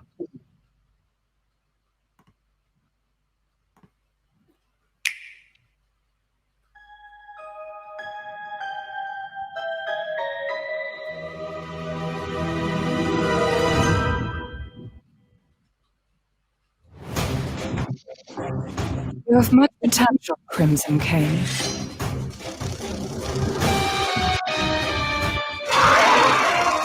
Look, there! It's the Monstrums! When she calls, fight. We're nothing more than puppets. Today will be the day those pests will finally go where they belong. Baldu Prison! It's high time someone recognized that you all deserve more! There's no end to the secrets this city holds. There's something here that's more powerful than anything we've seen so far. Out of my way! You will cooperate, one way or another. Cast aside your fears and give it everything you've got!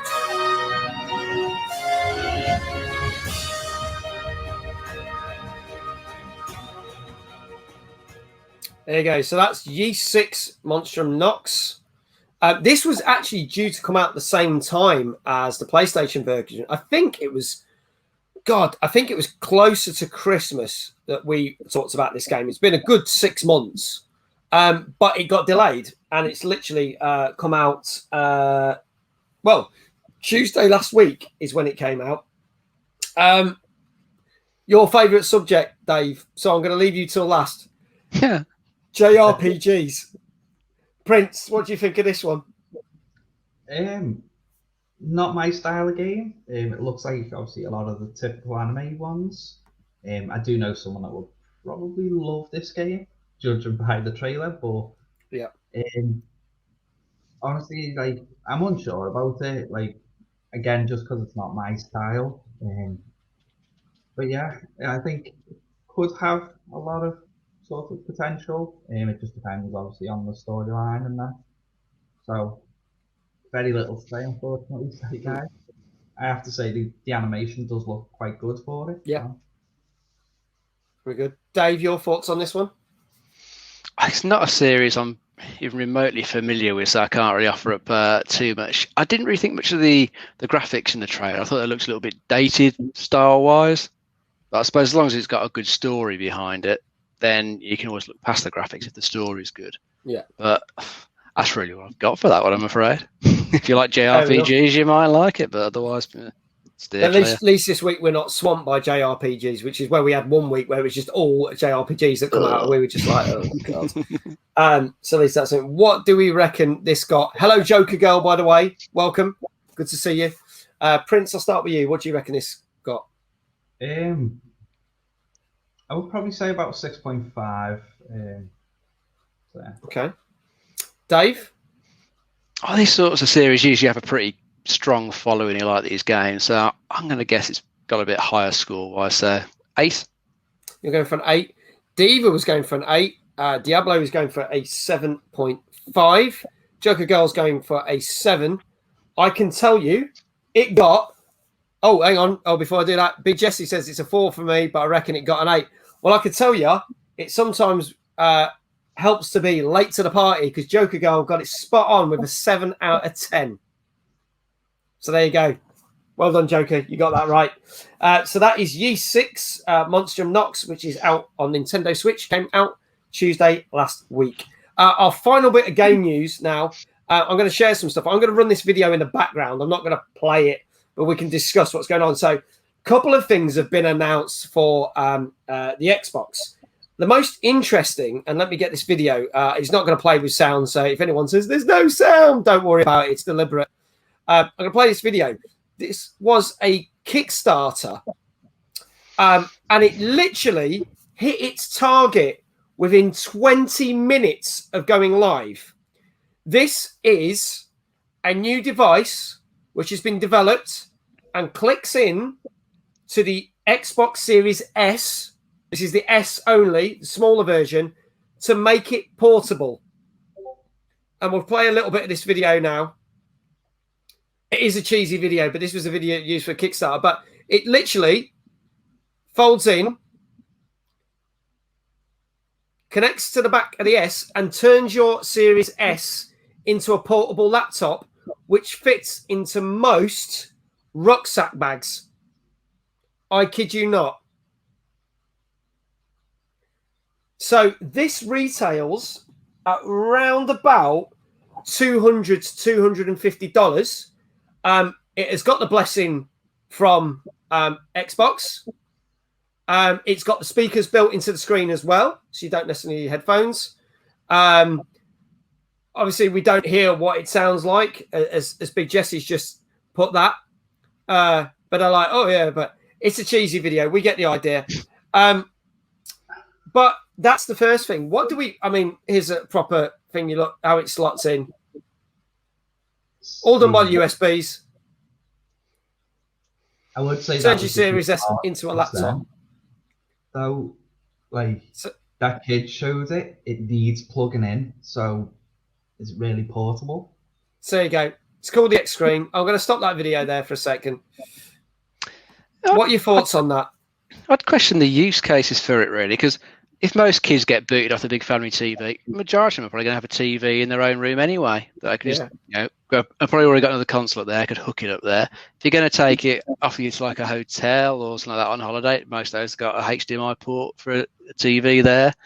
So I'm not really sure where you'd use that, because if you're really out and about, you've got xCloud as an option to stream straight to your phone. That's way more portable than that.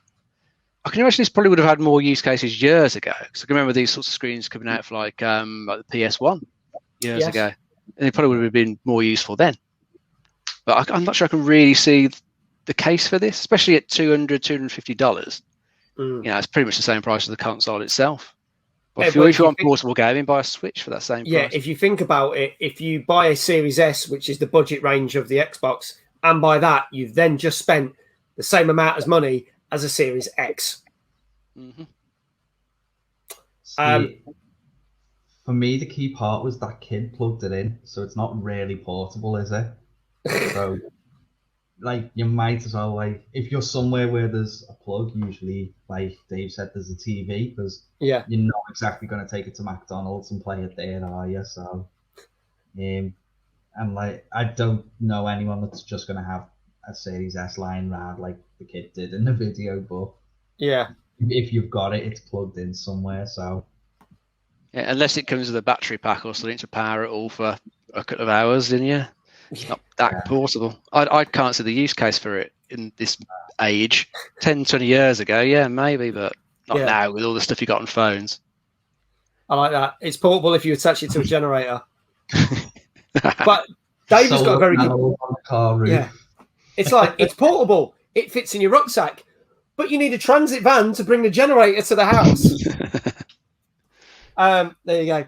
But what's interesting is Dave did bring up the whole fact of xCloud, which has had its official launch. And this is the next bit of kit I'm going to bring up, which did come out a couple of months ago, but has been more publicized in the last week because of the fact that xCloud is now launched. Now, I'm just going to bring up a photo of this. There's two major competitors of this. If I can get this up, which I'm probably not going to be able to because it's being a pain in the arse. So we'll just keep talking about it, and I'm going to fill while I do this. Here we go. Let's cancel this. So this is a bit of kit for the xCloud where you can attach your phones to use xCloud. Here we go. That's what I was looking for. This is the backbone, which is quite a cool little kit. The best bit about it is it extends out sideways. So if you've got a bigger iPhone or an iOS or whatever, it will fit nearly every phone, which is pretty cool. There is Razer have developed one as well, which also got good reviews, and these have been the two main ones they've gone. But this is one that Xbox has actually come up with. I mean, why would you need that Series S thing if you've got that and you can play games on your phone? Well, yeah, because that's just so much more portable, and plus, you can stream xCloud to it, obviously, and also from the Xbox app, you can just stream from the console in your house to it. So if you do get booted off the main TV, you can just stream to your phone. Yeah, a lot better than that previous thing. Yeah, which seems pointless. What do you reckon, Prince? Again, yeah, I'd probably more go for the phone idea. Like, it's just the other one just seemed like you were solving a problem that wasn't there. Yeah, definitely. It's just, I don't know.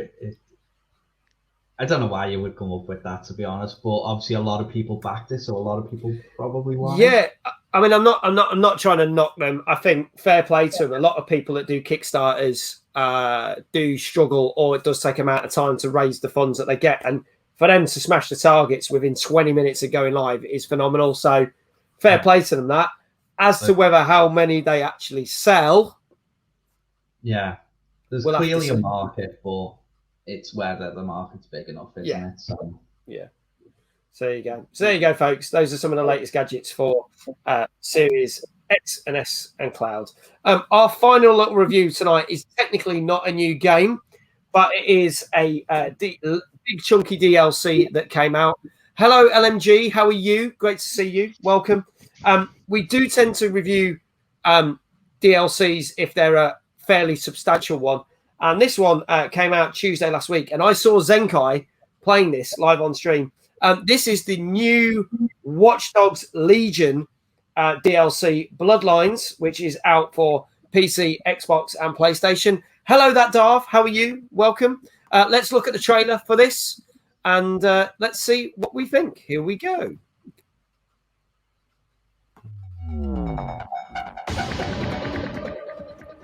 Welcome to our post-launch title update 5.0, coming to Watchdogs Legion. With this update, we are releasing our new story expansion, Watchdogs Legion Bloodline. Season Pass owners also get access to 2 playable heroes in the main game. Bloodline features the return of 2 Watchdogs legacy characters, Aiden Pierce and Wrench. Set before the events of Watchdogs Legion, Bloodline brings a wealth of new content, including story missions, resistance ops, and fixer contracts. In Bloodline, both Aiden and Wrench come with their own unique gameplay abilities. A skilled hacker and combatant, Aiden brings his signature baton and custom revolver. His abilities are tailored for an offensive tactical playstyle, with a focus on gunplay mechanics, as well as a hacking shutdown ability that is a touchstone to the character. Wrench is first and foremost an inventor who brings his own brand of chaos and hacking mayhem. His arsenal is intricately tied to hacking, with both his custom drone and weapons firing ammo that cause different hacks depending on your targets. As you progress through missions in Bloodline, you will receive unique upgrades for both Aiden and Wrench, unlocking their full potential. Introduced in the expansion, Rampart robots are a new enemy type, requiring a change in tactics to deal with them.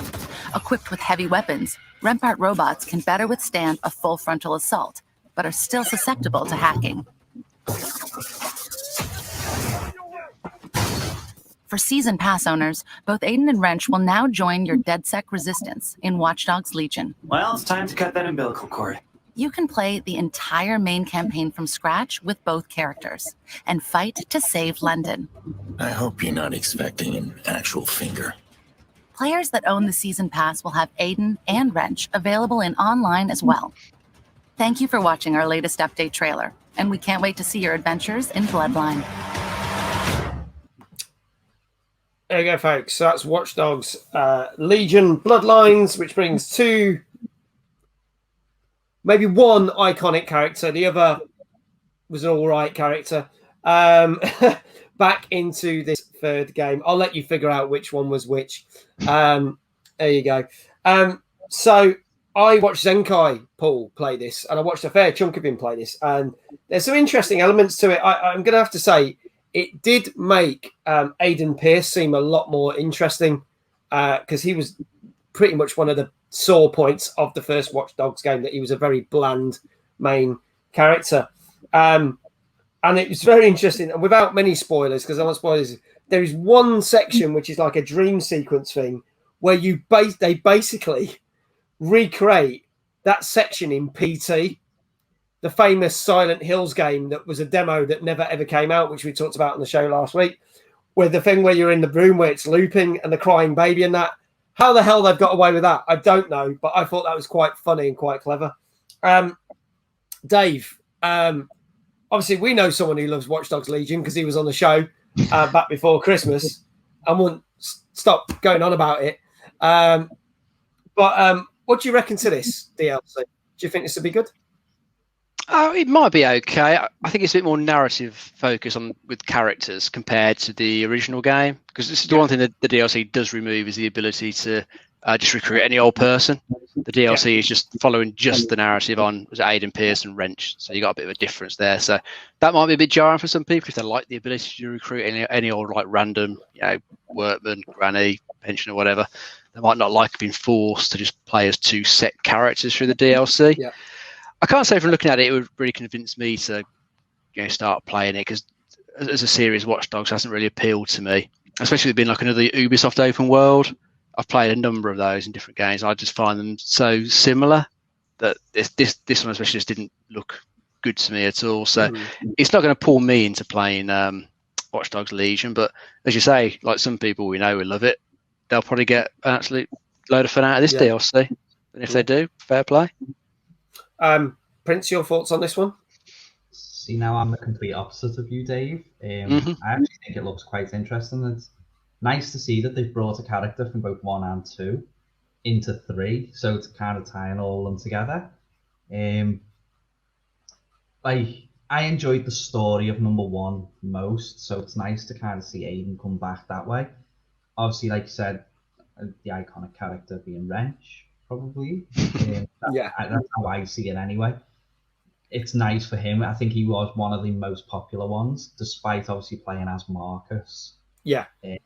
I think Wrench was a lot more towards people's favourites. And then obviously with the new one now, it kind of opens up a lot more stuff, but at the same time, it took a step back on things. So I think it would be interesting to see what else the DLC properly adds. Because I felt like the hacking on number 1 was a lot more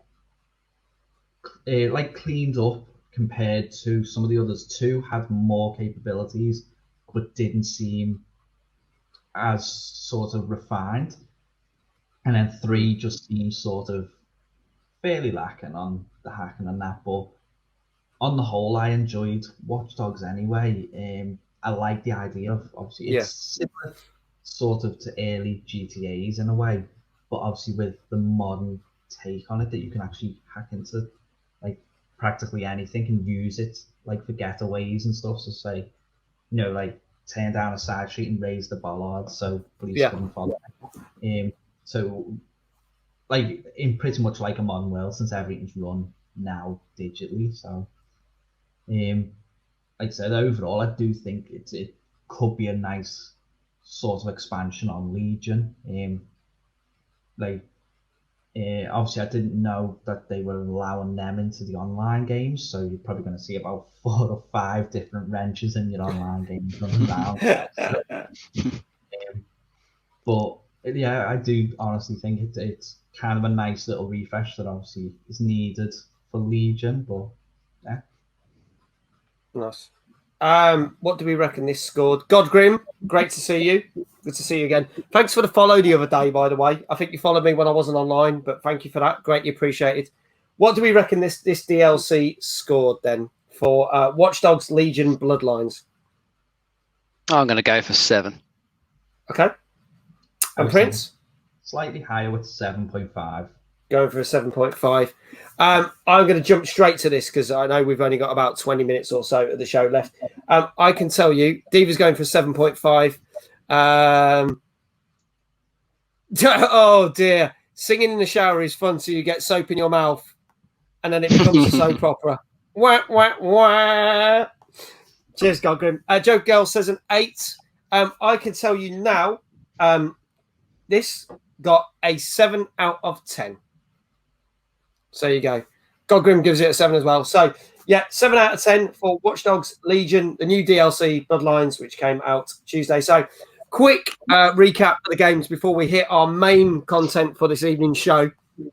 Monster Hunter Stories 2, Wings of Ruin, out on Switch and PC last Friday. Gets a 7.5. F1 2021, out on pretty much everything except Switch. Comes out on this Friday, coming 8 out of 10. Sniper Elite VR, out last Thursday on PSVR and PC VR, gets a 6.5. Where the Heart Leads, came out today on all the PlayStations, gets a 7.5. Curve Space, out on the Switch, came out today, gets a 7.5. Space Jam, A New Legacy, out on the Xbox on Thursday, gets a 5 out of 10. Boomerang X on the Switch and PC, out last Thursday, 7.5. Yeast 6, Monstrum Nox, finally makes its way on Nintendo Switch, came out last Tuesday, gets a 7.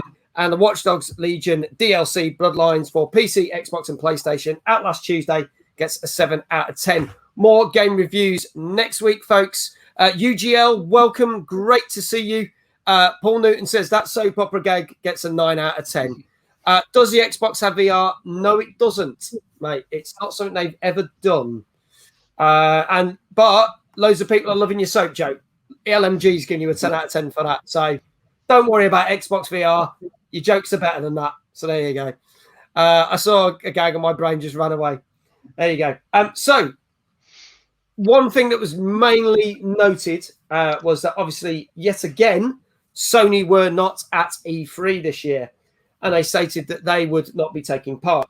They did announce with very short notice that they were doing a state of play. We've seen these before. They've done a number of these events with the build-up to the launch of PlayStation 5 and when new games come out. And they basically did a 30-minute broadcast of new games. Now, we're going to try and get through this as quickly as possible in about 20 minutes. God help us. But a lot of people were left disappointed. Now, I'm going to get this out of the way first. Sony did state there was going to be no God of War. There was going to be no Horizon Forbidden West. It was mainly concentrating on a load of indie games, a new director's cut of a game that came out, and a game, which we'll talk about in a minute, that was completely missed from E3. And I'll explain why that was. So I'm going to bounce through some of these. So just to have a quick look, we're going to shoot through some trailers here, and we'll just have a general discussion. The first one is going to be a VR game that came out for PS. This got rave reviews when the first one came out. This is Moss Book 2. Here's the trailer. Let's have a look. There are those who look into the eyes of another and see opportunity. A soul to corrupt and twist. Their stories are the ones we fear. And there are those who see potential. The light within the soul. A chance to lift someone up to achieve the impossible. Their stories rise to legend.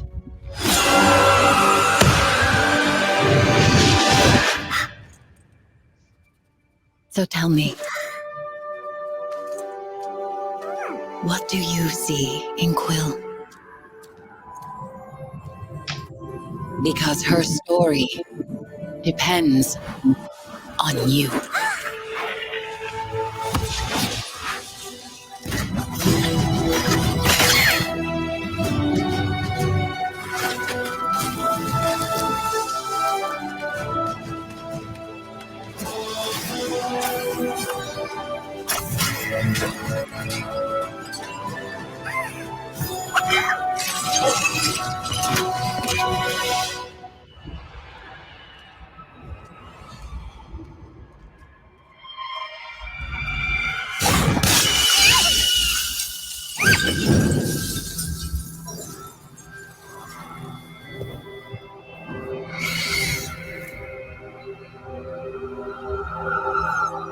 you go. That's Moss Book 2, continuing the journey from the VR game. Very quickly, lads and chat, just get your thoughts in. What do we think of that was announced? There is no official date for that one as yet. Yeah, I'm looking forward to that one. The first one was a really, really good VR game I absolutely loved. So when I saw this trailer, that was actually my highlight from the show because I was really looking forward to a follow-up. It was really good the way it controlled because just played with the controller with the VR headset on. You know, analog sticks and the face buttons controlled the mouse quill. And then you could use your motion controls. The controller to reach in and use a trigger to grab things like the enemies or grab quills to restore our health, move objects around the levels to solve some of the puzzles. It was a really well done VR game. Absolutely brilliant. So I'm looking forward to the follow-up. Nice. Prince, your thoughts on this one? Yeah, I'm the same. I think it looks really good, really polished for a VR game. I did hear a lot of good things about the first one. Unfortunately, I never actually played it. But this one has sort of gripped me and sort of pulled me in. I would maybe get into it to play, like, given how well this trailer looks. So. Okay. Obviously, as these games come out over the course of the weeks, months, or whatever, I'm sure we'll be talking about them. So all these games have got, some of them have got dates, some haven't. The next one they dropped in is a game called Arcadegeddon. Now, not being funny, this one doesn't look anywhere near as good, and this looks like copied and pasted from other games, but we'll show you the trailer for this one. But this reminds me of a few other things that we've talked about before. Here we go.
So there you go. That's Arcadegeddon, which is out on early access, but is due out properly early next year.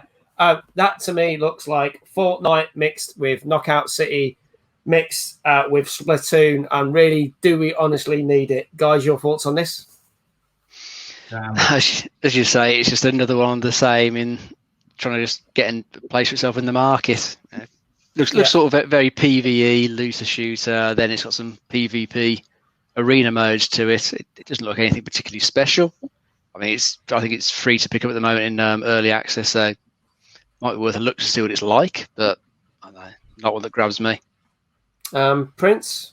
Same. I'm an instant no towards it. It's just another battle royale. It's tired, worn out, overused genre lately.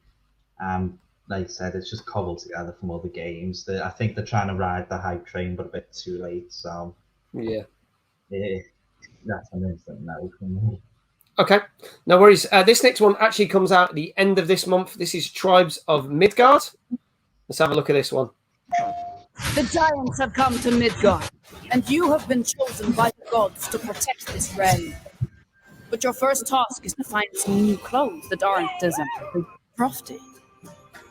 Your tribe's journey starts in the wilderness, to hunt down pets, gather rare resources, and explore the untamed world.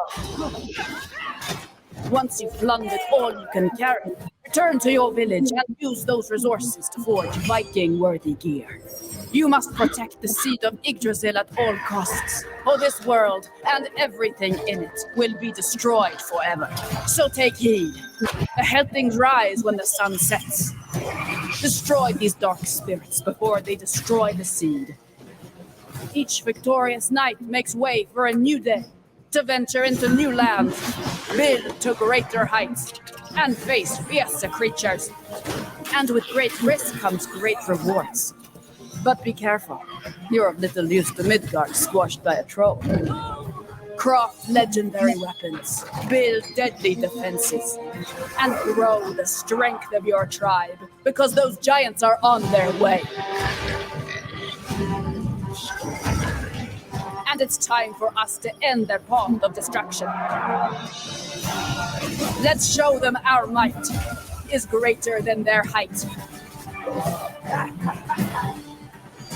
As the saying goes, Valhalla can't wait. There you go. Tribes of Midgard out July the 27th. Thoughts, people? Looks very Diablo-like to me. That same sort of style to it. Got your hub area, go out to different other parts of the world, collect various loots, bring it back. I mean, graphic-wise, I think it looks quite nice, but it's not one that grabbed me from the show. Okay, Prince? So I actually quite like the look of this. This is probably something I would give it a go. Like the trailer itself reminds me of the way Hood had done it, you know, where someone's talking through it rather than the actual game. Obviously, I think they're going again with the Viking trend at the moment. You know, obviously you've seen Succession with obviously Assassin's Creed, Valhalla, things like that. So yeah, I think kind of the right time for it to come out. So yeah, I think it is something I was looking forward to, and they did announce that they will be having free updates throughout the whole thing. So it looks like quite a good one to be, sort of pick up.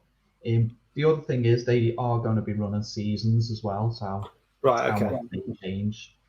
So I know that trailer didn't show too much of that, unfortunately, but yeah. So this is something I think that I could get behind and definitely give it a go. Okay, cool. Well, this literally comes out in about 2 weeks' time. So this is I think one of the games that was like the earliest out of all these games.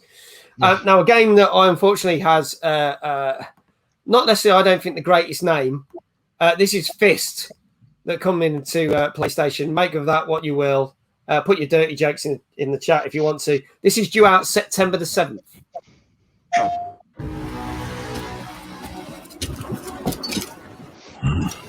Port City's as good as lost. Must you go back? I must go back in order to end all this.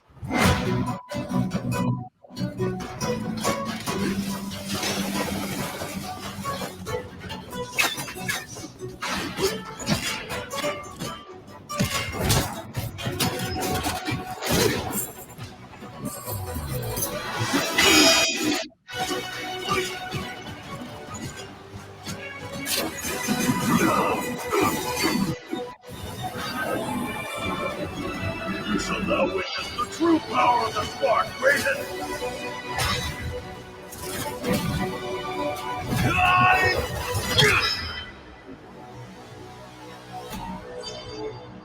There you go. Forged in Shadow Torch.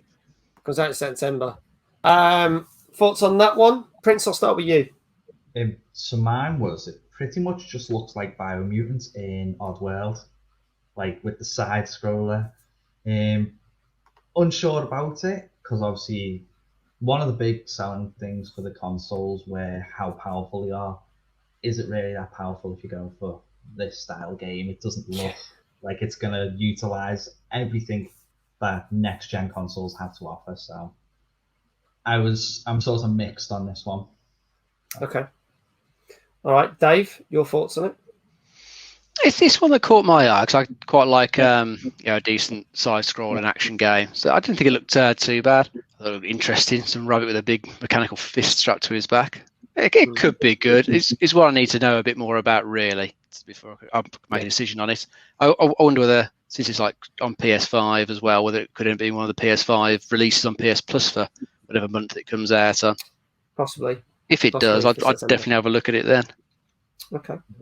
Going to quickly play three more trailers. There's two I'm going to skip over just to tell you about, because basically the trailers were ridiculously long. There's Demon Slayer, which is due out on October. And there's another game called Jett, which just stick them in YouTube. The trailers are there, but they're like 5-minute trailers, so I'm not going to show this here. Jett, which looks like an interesting sort of space shooter, but differently developed. Give it a try.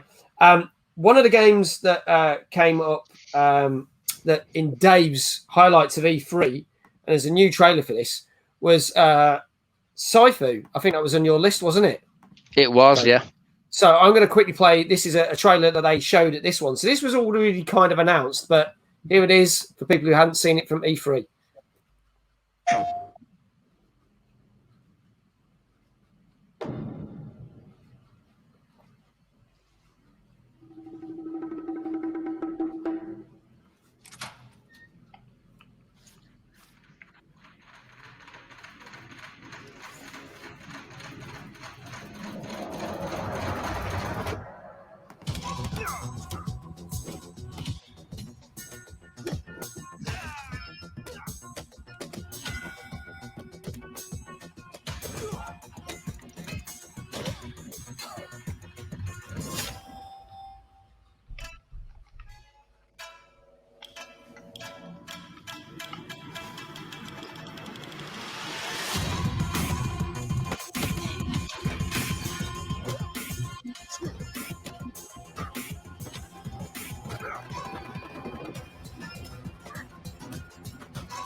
There you go, that's Sifu. Dave, I already know your thoughts on this. You're really looking forward to this. So I'm gonna, if you don't mind, I'm gonna bypass you and jump straight to Prince on this one. I kind of like the look of it. It reminds me a little bit of Fight Club. So it'd be interesting to see how it plays out.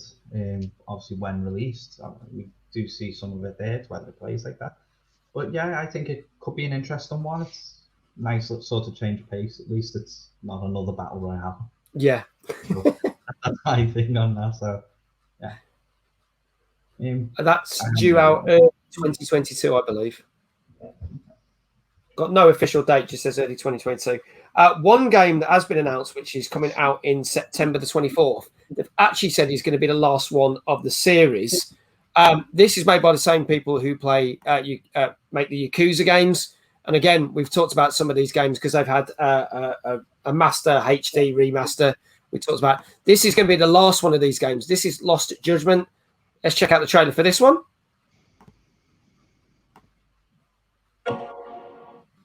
Your Honor, in a warehouse about 3 days ago, a body turned up in Yokohama. Oh, maybe you hadn't heard that.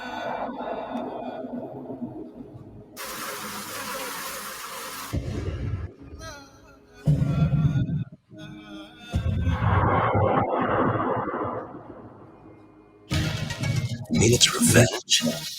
In that case, could he possibly have hired someone else to kill the guy in his stead? As for my request, I'd like to see what you can find out. Mikoshiba's murder is too suspicious.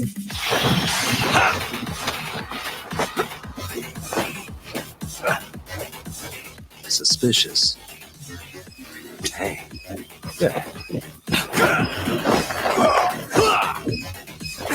Get him, Yagami bot.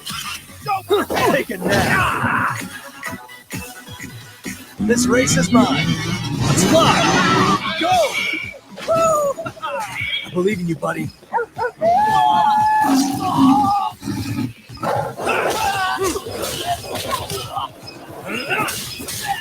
Watch this.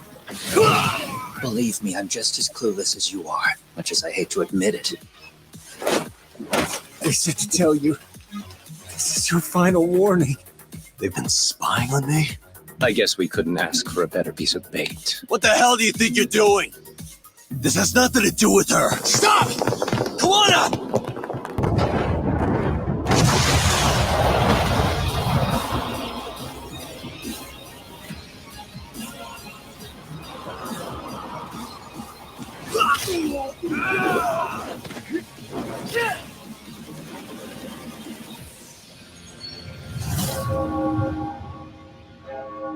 There you go, Lost Judgment. So anyone who knows the Yakuza games knows that those are absolutely batshit crazy, but they are great action beat 'em up games with about 40,000 different other side games thrown in. Everything from karaoke to, as you saw, kart racing. And there, they've said this is the last one of the series. Guys, your thoughts on this one? I thought it looked pretty decent graphics-wise. As to how well the story all flow, that nice serious murder mystery, all that other silliness in there. I mean, drop kicking dogs on skateboards, getting in dance battles. It does look a bit crazy. That is what they're known for, isn't it? So I suppose if you like the series, you're going to enjoy that. It's a series I've been meaning to get into. I don't know, but maybe that won't pique my interest. I'll have to wait and read up on how good the story is. Okay, Prince? Again, first thing that stood out to me was the graphics, except for the speech. The speech doesn't seem right on it, like graphical wise, like when you see the mouths moving. But I had seen someone else stream Judgment. Yes. It looked pretty decent, game wise and that. I think it could be something I'd probably check out. Obviously, you see features of like typical dance games in there, you know, where you got to tap the cymbals at the right time, see the bass on and that. So it looks like obviously they're trying to break it up a little bit with that little bit of fun as well, so it's not all gloom and doom in it. So, because obviously it looks like murder mystery kind of thing, like Dave said. So, yeah, I think it is something I probably would check out. Okay. Cool. The only other game I'm going to mention that was mentioned again had a really long trailer, so you want to go check it out, which I think is also due out in August, is Hunter Arena Legend. I'm not going to lie, it seemed like pretty much a multiplayer battle game. I'm not going to give it a lot of time on here. But those were pretty much all the indie games that I mentioned. There was two big main games that were talked about. I'm going to play the trailer for one, which is basically a what he calls a reimagining of the game that only has been out about 2 years. So I'm going to play the trailer for Death Stranding, the director's cut, which is due out on September the 24th. And then we're going to talk about the big game that they really focused on for this showcase. So here's Death Stranding.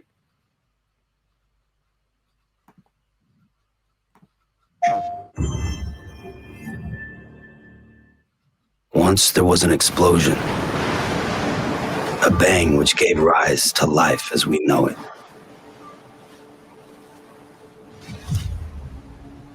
Then came the next explosion. An explosion that will be our last. Sam, we're waiting for you on the beach. Rebuilding America isn't going to get rid of the BTs.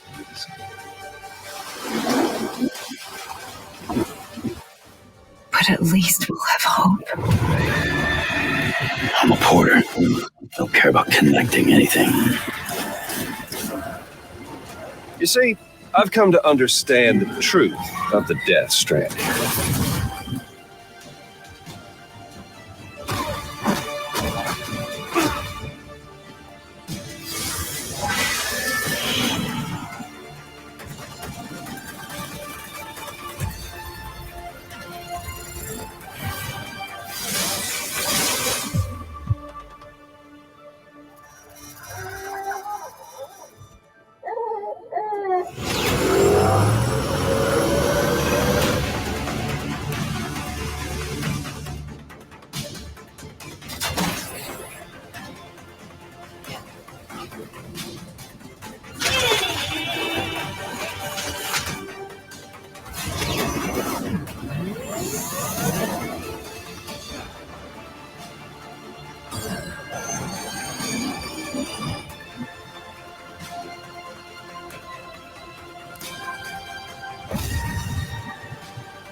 I'll be waiting for you on the beach.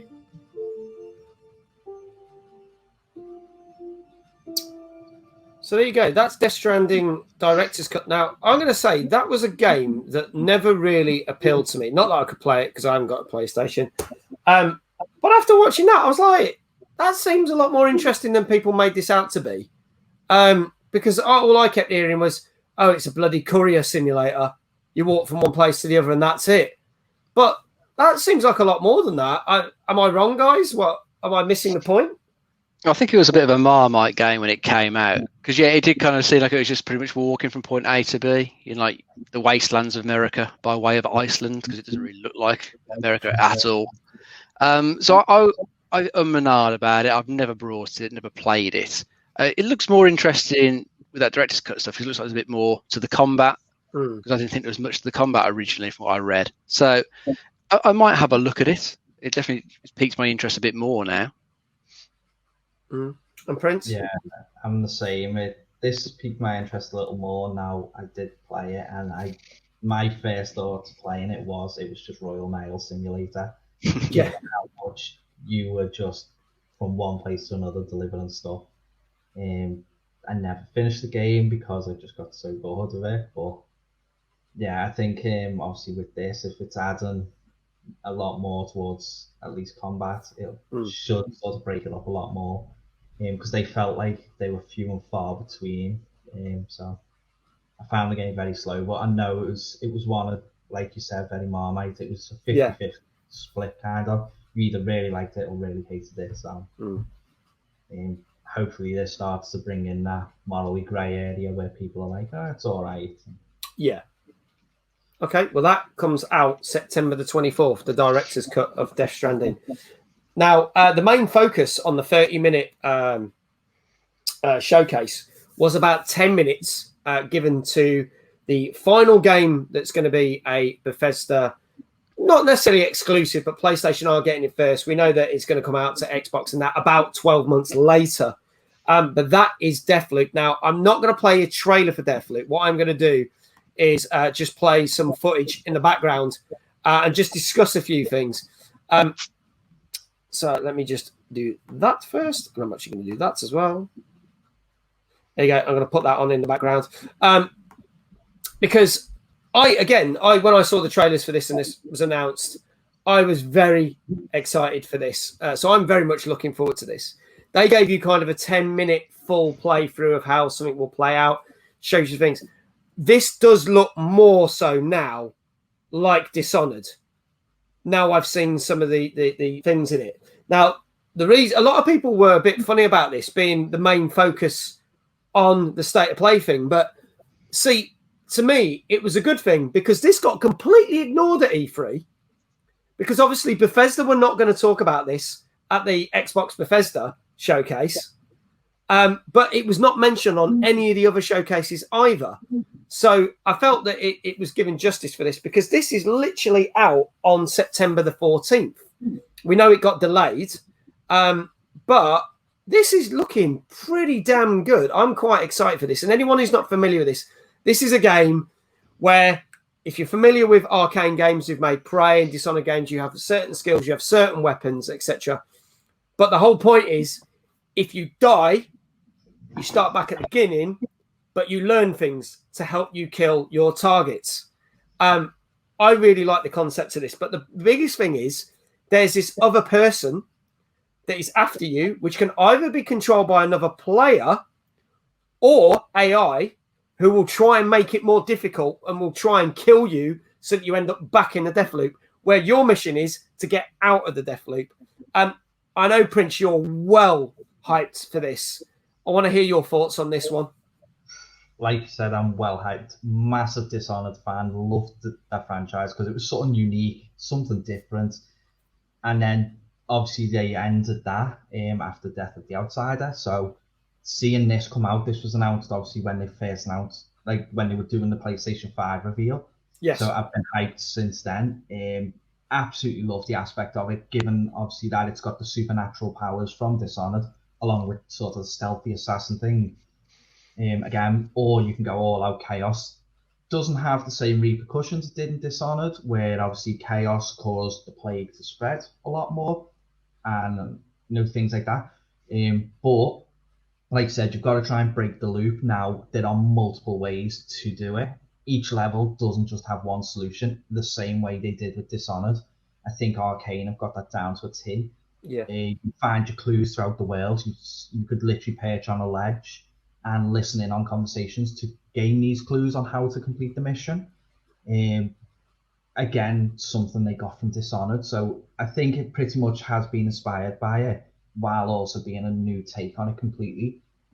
So I do actually have this on pre-order. I've been that excited about getting it. And yeah, recently I did find out, obviously, that your nemesis in this, she is one of your targets, but yeah, obviously she's there to prevent you completing your missions. And then obviously, you said it can be another player completely or an AI. Yeah. I think obviously with AI, it may play out a little easier, despite it still being randomized, just because like the person might move down this alley this time. Next time you play the loop, they might not be there. They could be somewhere else. Yeah. Obviously, with another player, that's going to become even more difficult. You'll never predict what someone else is going to do, especially since there's multiple ways. What we're seeing right here is obviously that was one of his old death loops. So that's where he had died. You can go back and recover this essence, which allows you then to carry your weapons over into another loop or some abilities and things like that. So they seem to have thought it out. Dying's not a bad thing. You will die. You learn from your experience. And it's kind of encouraged to die sometimes, because obviously you can then progress further. You get more involved and stuff. So, like I said, it's not a bad thing if you don't do what you're meant to. And odds are you are not completing it the first time round. So, yeah, I do honestly think this is one of the better games that were announced, obviously, in the state of play. Yeah, I think it's just the big thing that they were really focusing on, which I think is really cool. Buster Bunny, thank you so much for the raid. Greatly appreciate it. Mr. Half Baked, how you doing? Laurie, how you doing? Yeah, that's cool, Diva. No problem at all. By all means, invite your partner into the Discord. That's awesome. Thank you so much for the raid, Buster. If anyone is about, I don't know if Tunes is about, could you give Buster a shout out? That would be greatly appreciated, dudes. Thank you very much. There he goes. Like clockwork, playing Call of Duty. Had a good stream. If you just joined us, we are talking about Deathloop, which was the main focus on the PlayStation State of Play event last week. Dave, your thoughts for this? You're a bit of a Arcane fan as well, aren't you? So you looking forward to this one? Yeah, definitely. I mean, I really enjoyed the Dishonored and thoroughly enjoyed Prey. That's one of my favourite games I played last year. It was absolutely brilliant. So I'm definitely looking forward to this one, because it looks like it's got the same sort of good level design, where there's lots of ways you can go around to get your objective, lots of cool powers to use. The only thing I'm not too sure about is the whole invasion mechanic with another player. It'll be interesting to sort of see how that actually feels when you're playing the game. Because if you go back to Dishonored, you could kind of just take your time going through the levels, plan everything out. But if you've got another player that's coming in, or if it's just like some random AI that you set it as, how's that going to sort of change the way you play it? You're going to be a bit less cautious, a bit more on the forward foot all the time. I'd be interested to find out a little bit more about that. But it's definitely on my list of games to get this year. I mean, I'm looking at some of the mechanics for that. It just looks great. Looks you can tell. It's almost like, I mean, Prey, I have very, very mixed feelings about Prey. That game is the most game that's conflicted me the most. But it seems like they've got the weapons of Prey, but the elements of Dishonored. So I think you're going to get a good mix. And as Prince was saying, I think with this, if you just go in all guns blazing, there's not the only consequences. You might die, but that's the whole point of the game, because you can use that to your advantage. I think the showcasing it right now is your targets in that room. Yes. They're all wearing masks. So which one is it? Which you have to learn from your environment. So you can't just go all guns blazing. So there was a bit as well, as you were saying, if you sit on the ledge and you listen to people, notice he crawled through a back door somewhere earlier. You wouldn't have learned that if you hadn't listened to what the people were saying. So there's bits where you can pull out the information for what you need. Yeah, I think as well, you were saying you were worried obviously about somebody else playing your Nemesis. I don't think the Nemesis gets released straight away. I think it's after or when you're near completing the mission. So at the start, you do get to take your time a little bit. I think it isn't like an instant thing. So I think it does give you that sort of head start, but towards the end of the mission, and then obviously panic's going to set in. So doesn't sound too bad if they're doing it that way. Yeah. But if anyone watching the trailer, obviously they've just completed the target. Yeah. The target changes every time. Like, it's the same person, but they may not be where they just were. So, again, like, I don't think by seeing this, it's going to ruin the mission for you, because you just need to learn which masked visitor is your target. Yeah. Again, I think that adds to replayability then, because you're never going to know who it is each time without learning some. There's a nice little bit here where they put a trap down and then just wait for the people that the AI looks like. Yeah, AI's just like, right, let's get him. Oh shit, got blown up. Mr. Half-Baked, this is Deathloop, which comes out in September the 14th, which is the last Bethesda kind of exclusive to PlayStation, but they've already said that 12 months later it will make it to Xbox. So, but this is the last kind of big thing that Bethesda are doing for PlayStation, which looks pretty fantastic. Hey, Lulu, welcome back. Hey, X1 Leon, how you doing? September the 14th, yes. September the 14th, this come out. It was originally due to come out in May. It got delayed, but it is a PS exclusive. Well, I say it's a PS. It's a PS timed exclusive. That's the best way to describe it, because it's going to come to Xbox about 12 months later. It's a bit like what they did with one of the Tomb Raider games. Now I'll just drop that out of the thing. There you go. So you kind of get an idea for it. But I am really hyped for this. I mean, I'm going to have to wait longer for it. But I know, Prince, you did you say you've got this on pre-order? Yeah. And obviously I'm a fan. You can see just there the Dishonored mask. Yes. So, clearly a massive fan. It's got the aspects of Dishonored, so I am really, really excited. So I will be playing it day one release. So I think it's going to good. Mr. Half-Baked has just gone, oh my God, this is in the store to pre-order. So I think we've got some people hyped for that. Skyhawk, welcome back. How was the F1 racing going? It was going well. Welcome back. So we've nearly finished. I know we've run over a little bit. But before we finish, I always try and find a video to end with. Now, obviously, we literally just recently started our run-through of Resident Evil 8 on this channel. And it's been an interesting mod. We've shown lots of different mods with funny things. We've had Barney the dinosaur. We've had Thomas the tank engine.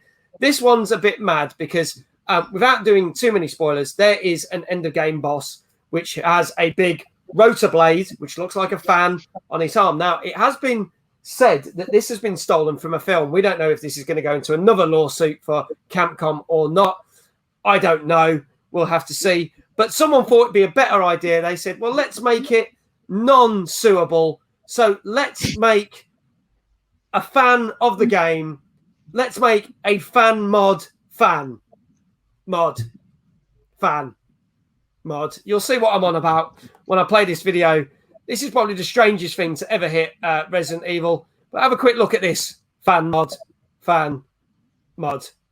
You'll see where I'm going with this. Time to die.